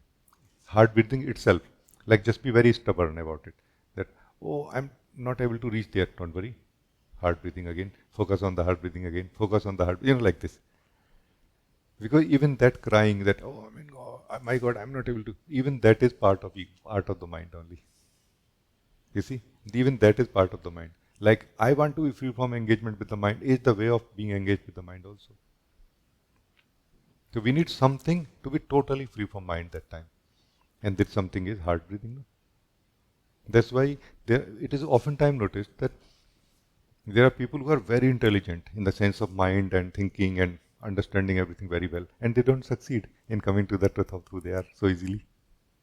Because their very sense of understanding keeps them busy in this model and with the hope that one day they will understand what is truth, and that enables them to live the truth. There are some other people who are not so intelligent in a way, but they are just very hard working, let's say, in a way. They are very, how to say, like very committed to their sadhana, and they just succeed. So you can be like this also. Just committed to the heart breathing, you will simply succeed. Like you will for sure succeed. Because what we are attending that time when we are not attending this heart breathing is that mind which we are trying to be free from. Do you see? Be clear about it. That mind comes in many different deceptions. Oh my God, I have so much pain in my legs right now. But you are not doing heart breathing with your legs, no? You see? Like this. Be very alert about it. And you will succeed so easily. So I think it's good. Thank you. Anything else, please say. Oh, thank you so much, Rajee. Thank you for this. I just feel so joyful, just listening to this and that hope of yes, it's doable. I mean, I've spoken to you. It gives me a charge that it will happen. Oh yeah, yeah. It's, that's why satsang is very, very, very useful for seekers. Like it wakes us up in the initially also that something much higher is possible, something much easily also, much more simply can be achieved. And then it supports us also all through, till the very end. Like encouraging, supporting in a way, giving strength also. Like the soul somehow start remembering itself in a way without actually consciously being aware of it. In satsang, the soul start remembering itself without being so conscious. The only condition is that soul has to attend the satsang. Like attend satsang, this is the core of it. And not attending other things. Those other things are called mind or ego at this time. Attend the satsang, remaining present in satsang, feeling the vibration of satsang, like listening in satsang. Like this is something that just simply start waking up the soul and soul start feeling that strength which soul originally have. And in the dream state right now, soul is feeling very weak in a way, like, oh my God, I'm so weak, afraid of things and broken also, like not having that confidence that I can really do something continuously or consistently, It's like this. Thank you, it's very good. Thank you, God bless you. Uma, you want to talk? Yes, thank you for this satsang. Thank you so much.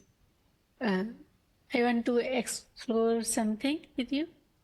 As you already said just now, that is about the strength of satsang. And 2-3 days back in an additional meeting, you shared this with us that because of living as person for so long time, ego has become strong, and now it's time, if we want to get out of it, and then we have to get strength of the soul back, and it will happen by continuous connecting with satsang, not like continuous connection, not like once a month, but continuously keeping us connected with satsang, live satsang, not just only recording. But so I want to listen more about it because it brought me clarity inside about what is the core of my sadhana, why I am doing what I want to get from my sadhana. It brought this sharing brought this clarity in me. Oh, so this is good. But you want to listen about benefit of satsang, like, right? No, Ji, I want to explore more this sharing, what you shared, that because of living as person for so long, our ego, this ego has become strong now. Yes, yes, I understand. Yes, yes. So it may be very simple and little funny example that it is said that an apple a day keeps the doctor away. No, it is said like this. And even after listening, many people don't eat the apple, and they still go to the doctor. No, meaning they fall sick. No, I don't mean literally it is like this, but there is an extension to this saying: an apple a day keeps the doctor away. But if the doctor is beautiful, keep the apple away. No? You see what I mean? So what happens is that even when we have become clear about satsang being the way to get that strength which we need to be free from this ego state in which we find ourselves to be caught up and suffering, we see something beautiful still there. And that divides us in our decision to go to satsang. And then sometime we come to satsang and sometime we don't. No? You see? Only when we will suffer more there, then we will become more undivided in our decision to go to satsang in this case. No? So this is one thing I would like to highlight here. Another thing is, let us now understand that how exactly we get the strength of the soul in satsang. No? Like this aspect, let us explore a little bit again.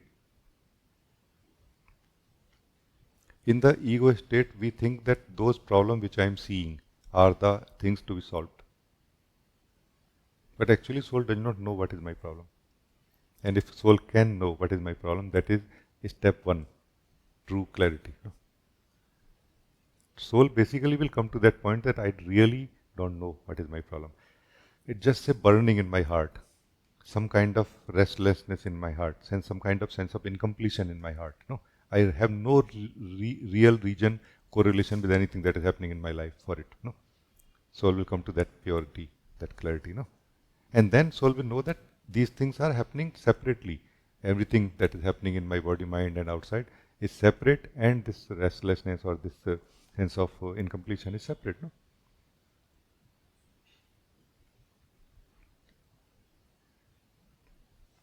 So this is the thing that that true clarity helps us in this way also. No? Through true clarity, we don't know everything truly. That we know through true knowing. Through true clarity, we only know that we do not know anything truly. No? Which is a very powerful discovery, because in the absence of that, we live in the beliefs that I know this and I know that. And that keeps us engaged in one way or the other. No?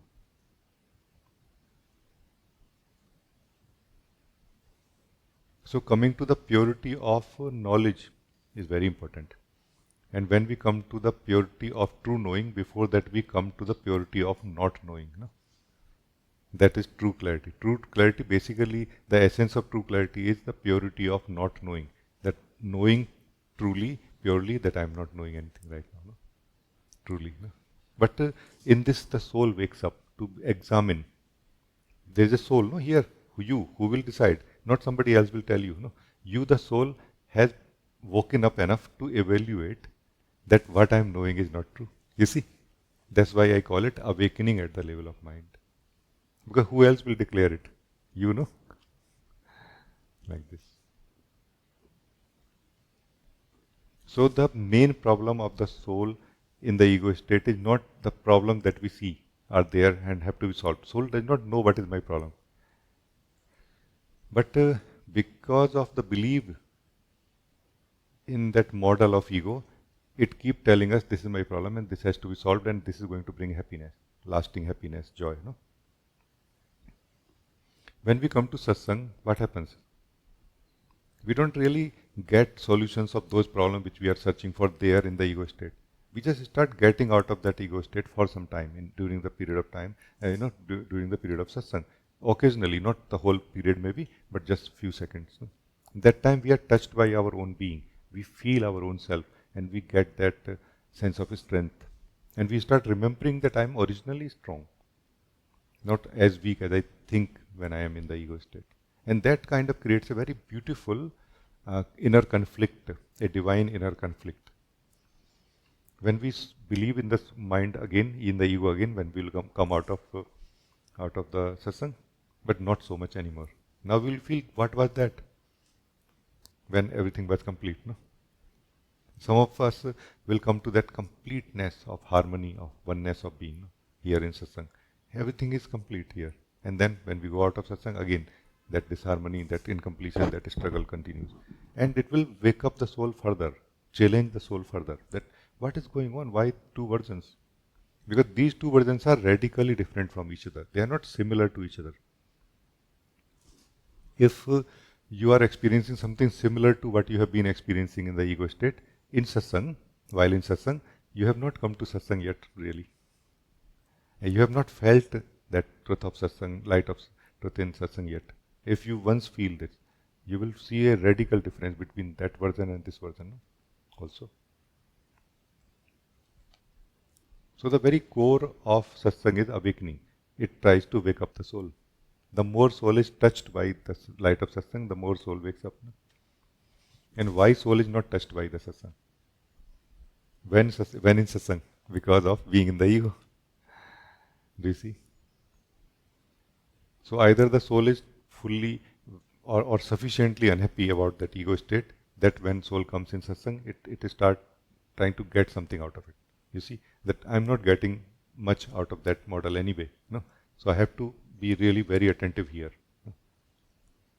Regardless of the excuses given by the mind that this is happening or that is happening. No?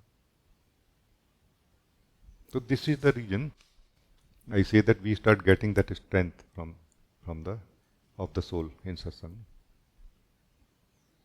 The touch of the truth only gives us the strength of the soul back to us. No? Be our truth,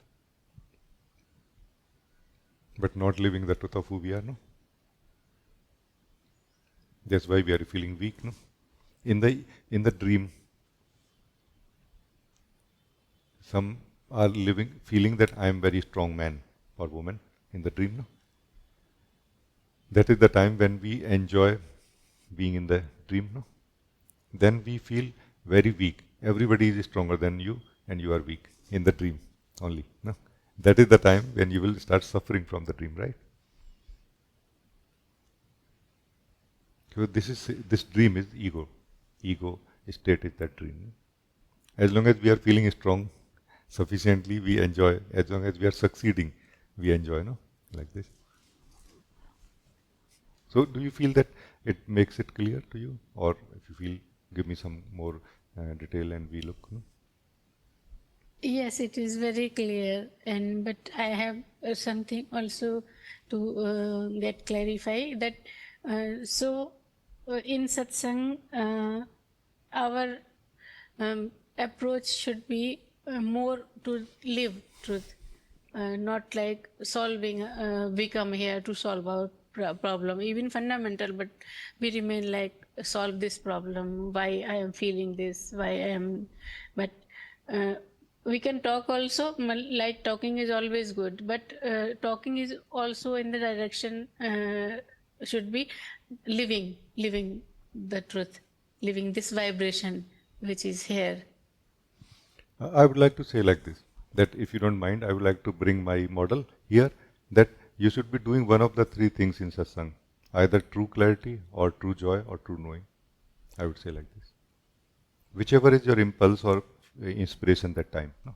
In that moment, let's say during that satsang of 2 hours, let's say, you may have some time feeling for the inspiration for the true clarity, and some other time, inspiration for the true joy, and some other time, inspiration for the true knowing. No? When you need true clarity, when you have inspiration for the true clarity, that time listening and trying to understand will help. No?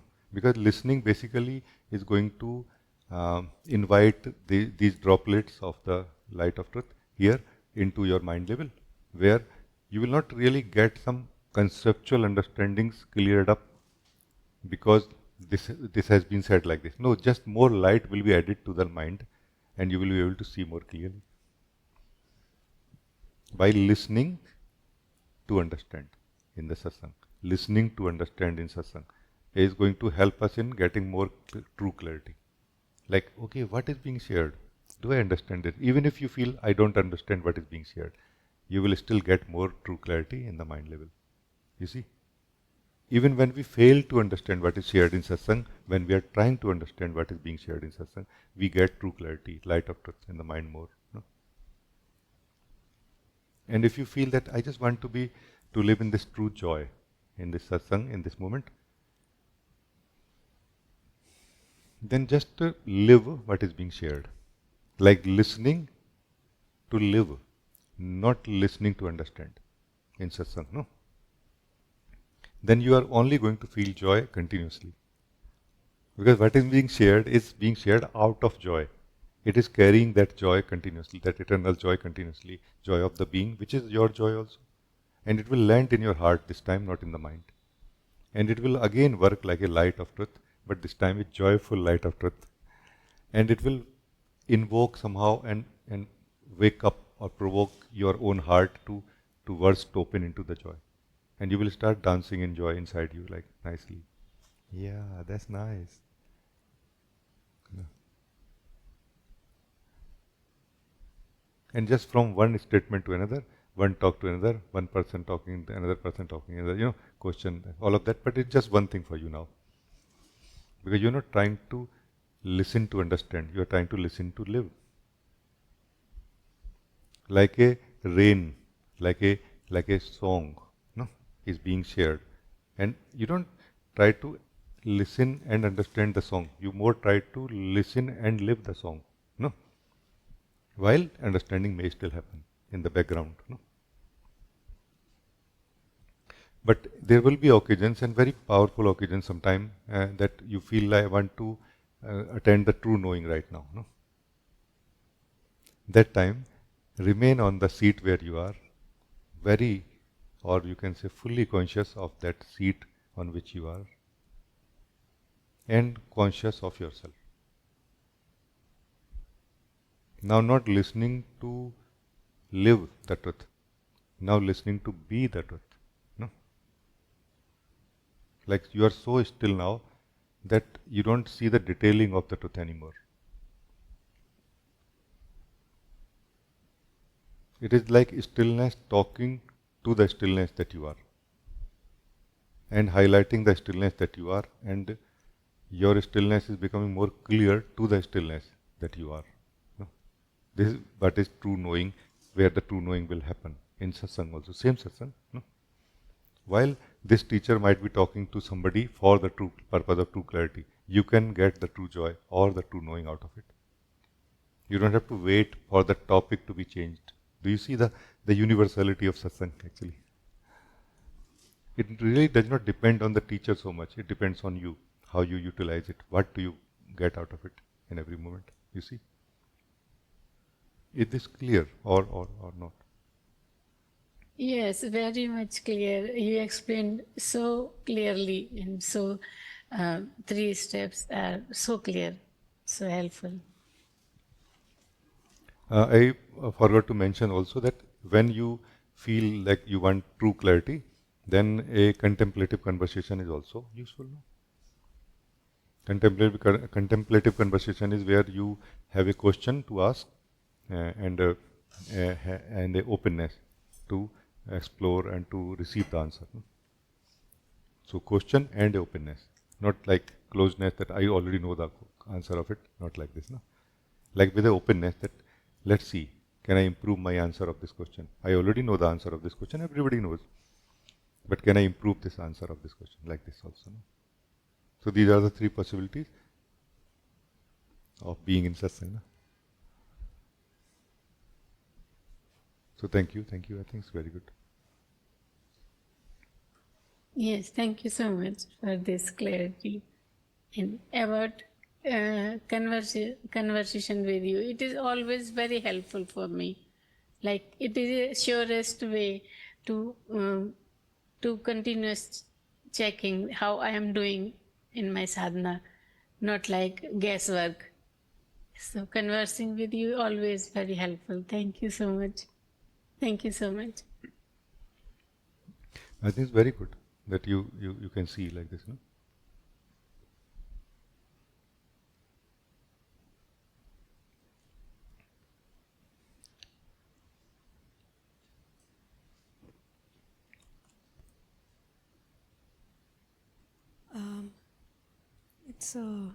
It's that कहीं पे in certain places there is a contraction, and then I try to listen in, and then it opens up, and then it I think there is a place where there is still self like shame, self judgment, self. I can say that there is no doer, there is no like but that's a concept.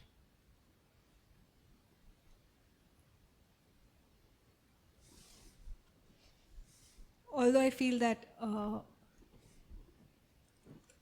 if I can maintain a consistency, then these little sufferings won't arise.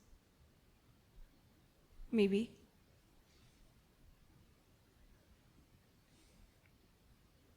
This seems to be like a sharing more, no? Yes. Yeah. So, Because if you have a it's question, still please not a ask. question. I know you have been telling me, that the questions need to come with more openness. Yeah. What is the question? I don't That think life there is still a self judgment towards. Oh yeah. It will be there. Please understand that there is a state of ego where we are too much attached to ego, where we are not aware that we are in the ego. For example, many souls in the world, no. Then there is a state when we are aware more, the spiritual souls like you, that trying to be free from it, no. But then still, even when you start living the truth of who you are, there is still, memory, what we call sanskar, imprints in the soul is still there. But they cannot stop you from living the truth. So, having a misunderstanding that still there is a shame in me, that's not nice when I am living the truth in satsang. This misunderstanding just can be given up. No, there will be all these things until we start living the truth of who we are and we start waking up. No? So all these things which are present inside us, all our states which are present inside us, in present state where we are, should not be able to stop us from living the truth in satsang. Because that is like you are saying that I am hungry, that's why I am not eating. No, you are hungry, that's why you should eat, no? You see what I mean? It's like a vicious circle, like a deadlock. So, by living the truth, we become free from ego. And because of being in the ego, we are not able to live the truth. You see? So, this shame is part of ego. Ego means part of the state of the soul where soul is not knowing its truth or living its truth. Like this. So, it's okay. Everybody will feel like this, no? Just don't identify yourself with it so much. It is something in you. You are not it. Don't be it. Let it be in you. You see? Like, yes, there is a sense of shame in me. But you be a little bigger than this so that you can attend the satsang that time. So that you can remember that you are so much more bigger that even the worst sense of shame in you cannot touch you even. It just comes and goes. Like you are so subtle, nothing can touch you ever, But for that you will have to wake up. Waking up means simply recognizing and living the truth of who you are. That's what it is, no? So it's good, no? Thank you. Very, very good. Because this is what is the strange kind of circle in which the souls are. That I am caught up in ego, that's why I am not able to live the truth or do sadhana. But by living the truth and doing sadhana, we are going to wake up. This is why every teacher, including my guru, have suggested that put aside your mind, meaning put aside that egoic engagement when in satsang. No? Don't do that work here. Because for being free from that work, that egoic circle, we have come to satsang like this. So this I feel, this what I am saying is part of true clarity. You see? That, yeah, it is there, but what it will give me if I keep attending it, no? But if I attend satsang, it will give me something immediate, no? Like this. One thing very simple about satsang is being present in satsang. Being present in such a way that you can feel your physical body even sitting on that chair where you are and continuously so. Continuously checking, every now and then sensing, and focusing on your breath also a little bit so that we can remain in the present. I'm still here, like this. Because otherwise we are gone somewhere. We are somewhere. But where is that somewhere? That somewhere is the thoughts and feelings and everything that is happening inside us. It's so funny to see. when you wake up, that all those things in which I was caught up, they were happening inside me. I was not inside them. But by the means of identification or engagement, or one of, or both, I thought I am in them, caught up in them, and I cannot be free from them. Satsang is not really to so much fix what is happening in you. It is to wake you up that it is in you and you are not in it. Awakening is about it. Awakening is about waking up to the fact that mind is inside me and I am not in the mind. The whole of mind, including myself, false self, true self, sadhana, everything. And awakening is immediate, by the way, in this way. Awakening happens in the present. It doesn't happen incrementally in a way. But we just agree to wake up incrementally or gradually. Like we gradually get ready or agree to wake up at some point. But when we wake up, we just wake up right now. Like in 1 second you are not awake, and another you are awake now. Like this.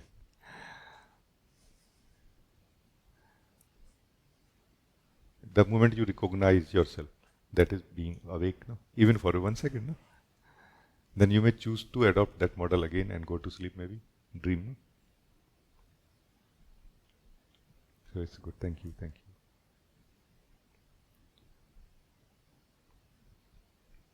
Deepa, you can talk. I think you want to say something, so it's fine.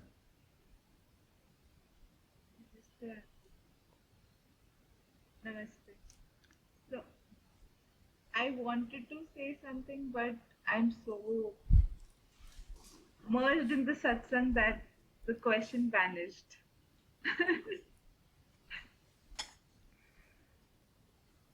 No question. I think it itself will solve in the right time. But it is such a beautiful thing, no? That you are saying or that you are living right now. Like, our mind is so hungry of questions and answers always, Like, especially of people who are intellectual and intelligent like you, always like, okay, if I can get that great key, that great technique, Always we are like hungry for these things, no? And you are saying, no, it's not important. How amazing is that state right now? No, it's not important. Like what you are getting is so much more powerful than techniques, practices, how-tos, what-tos, no? It's very nice. This is in a way alive satsang, This is a alive meditation, no? Satsang basically is a alive meditation. You are in meditation all the time in satsang, no? You can be, everybody can be, no? Because some beings are here actually to just be, to just live their truth. And this environment is supporting them to just live their truth and nothing else.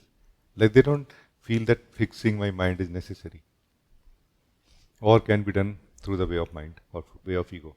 Way of ego to fix the mind is like trying to remove the ripples by hand in a still lake. No? It's going to create more ripples only through the way of stillness of the being that you are. That those ripples are removed so effortlessly, as if they never happened. Like the original harmony of the mind also start coming to you. Like mind start becoming so harmonious that things in the mind start supporting each other in a way rather than fighting with each other. You see? The disharmonious mind is nothing but the evidence in a way or effect of the user of it being in the disharmonious state of itself. When the user of the mind comes to its original harmonious state, mind starts returning to its harmonious state also. It's very good actually. Because there is nothing wrong in understanding truth at the level of mind. But believing that this is all I can know is totally false, no? Truth can be known at a much deeper level than this, than mind, no? Which you are living right now, and that's why you are happy, like, yeah, this is nice. No? Thank you. It's very good. God bless you.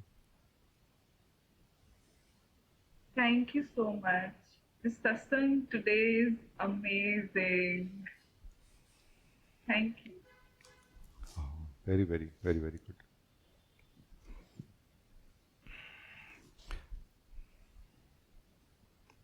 It is always very joyful to live the truth, alone or together. No, more joyful is to exploring it and to seeing that, to see that you are also living and knowing. When your reports are coming like this, you are saying, others are saying like this. It's so beautiful. No? It's such a joy, in my heart also. Thank you.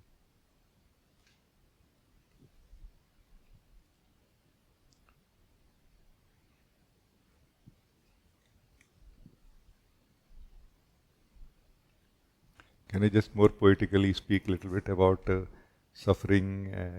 Suffering is what we are experiencing when we are not living as ourselves, while we have become up to some degree conscious of our existence. No? When we are not so conscious of our existence, then our experiences are the only life that we have, moving from one to another. No? But once we start becoming conscious of ourselves, then suffering is our companion. No? But we are trying to cover it up in one way or the other. There. Continuously, we are trying to cover it up one way or the other. What is true clarity? Facing it. Hey, I am suffering. Just one time facing it, and you are out of it.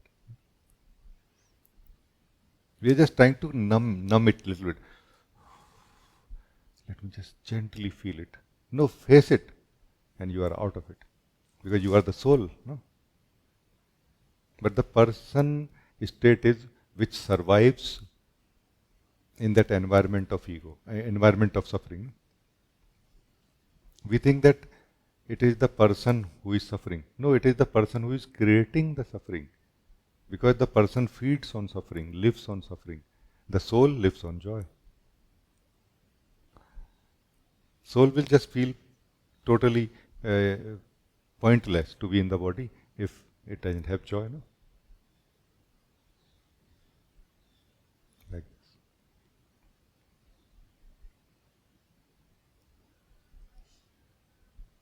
Thank you, it's very good.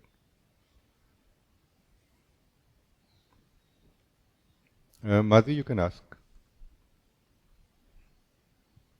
Namaste. Namaste. Am I audible? Yes. Thank you. Actually, you just answered my question, so I lowered my hand. But still, since you have asked me, it's no question actually, but there is something I would like to share, and maybe you can guide me for that if I'm wrong. During this satsang, and many times when we are listening, like whenever I'm listening something, then I noticed that apart from you, there are many other persons that are talking in my mind. And there are alternatives there, like you are there, and some reference which I have read somewhere is also there. Some video that I have seen is also there. So that one point listening is very rare. So how to have that one point listening without any adulteration of any reference that I have read this and I have listened to this or something.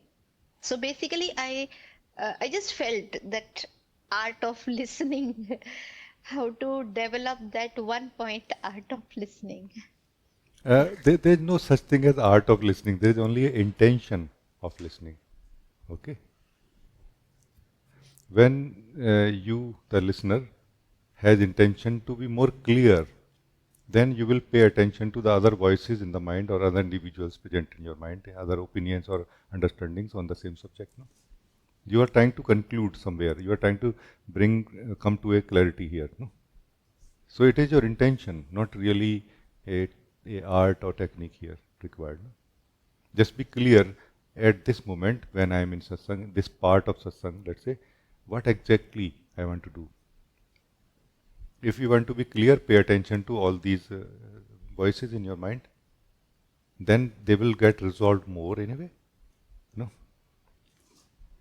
And also, if you pay attention to those voices more in a real time, like in the present, they will very quickly get resolved into one thing, and you will notice that this very model of understanding is not really going to enable me to get the maximum from satsang.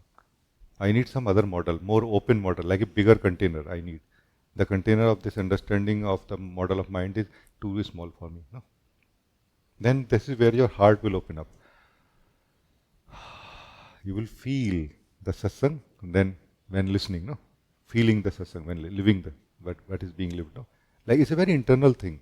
It's not really okay, let me think about it now and do it. No, you just do it when you understand it. No? It's like this.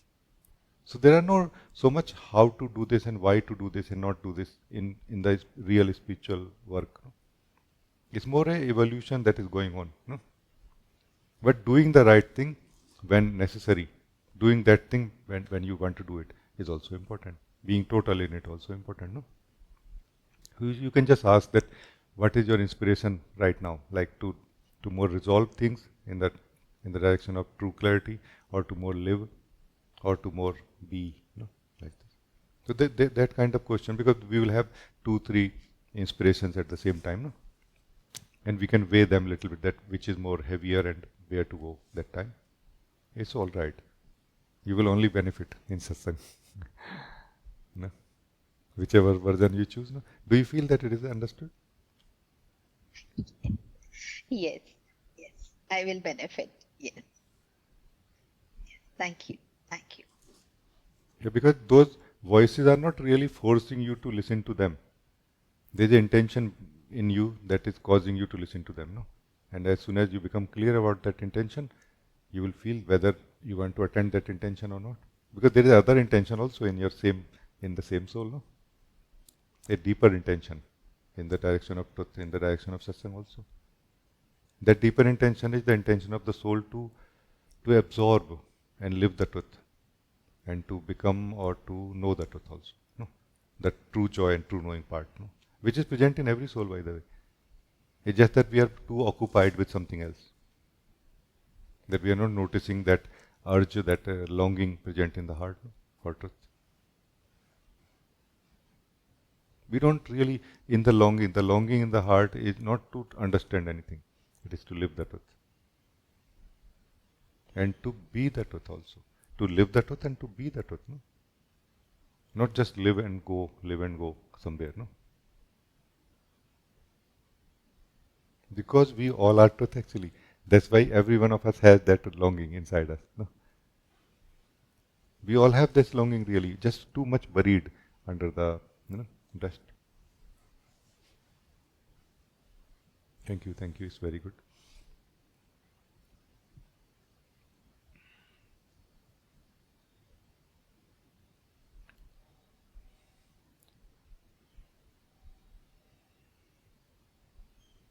So you can talk, Meera, then we end this meeting.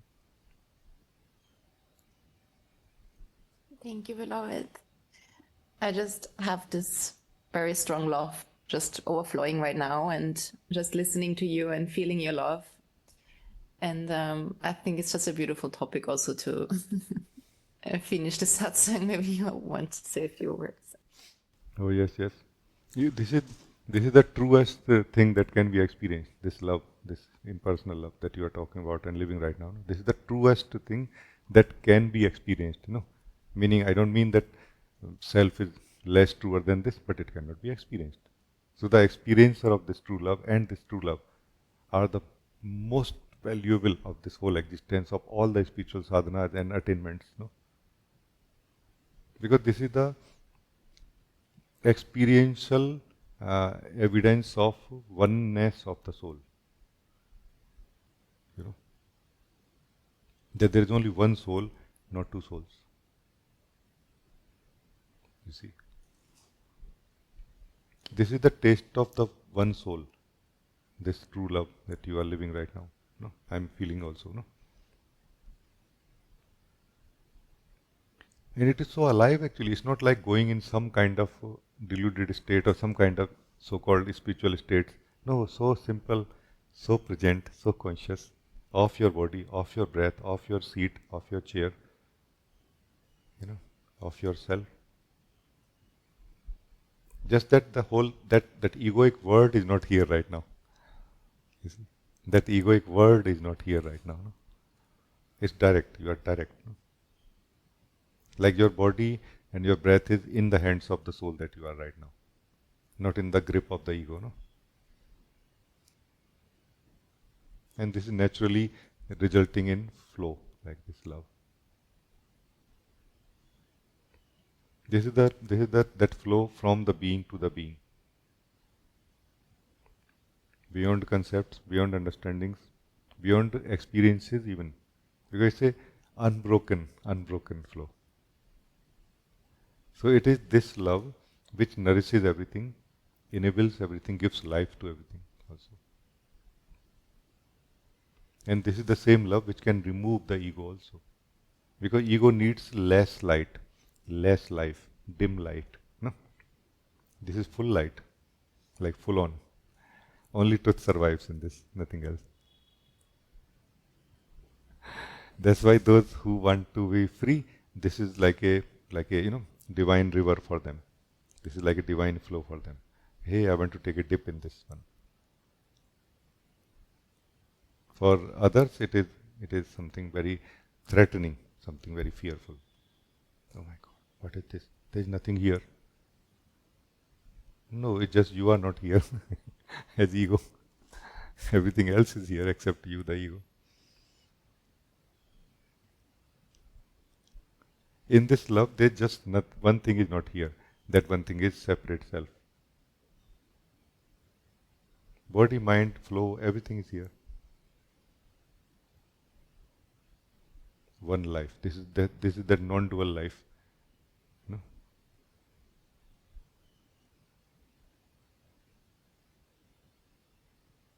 Thank you. I think it's very good. Thank you. This is that gift of the source of life to everyone. I feel so grateful that you share this with us, because I feel like such an urge and joy to live this with every sentient being on this earth, and to have examples like you speaking like that, like it's the most natural thing. It's just a blessing. Thank you so much. Thank you. Very, very nice. It's natural, but you are feeling this urge is natural. As we wake up more and more, it naturally feels like this. But there are still impressions or sanskar, no, imprints inside the soul, and which will cause the soul to misunderstand certain things or wrongly expect or desire some things also. No, letting it happen. In the hands of the source, in the hands of the wisdom of the source. Because only that who is nothing knows how it can flow with everything.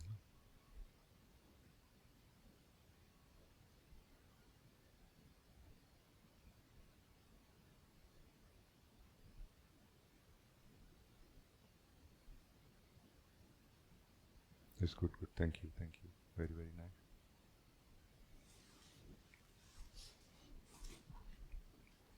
So it has been very, very beautiful meeting with all of you, and at the end we lived this beautiful divine love also. No? I'm feeling very contented, very happy to meet all of you, and let us meet again sometime. Thank you for joining today.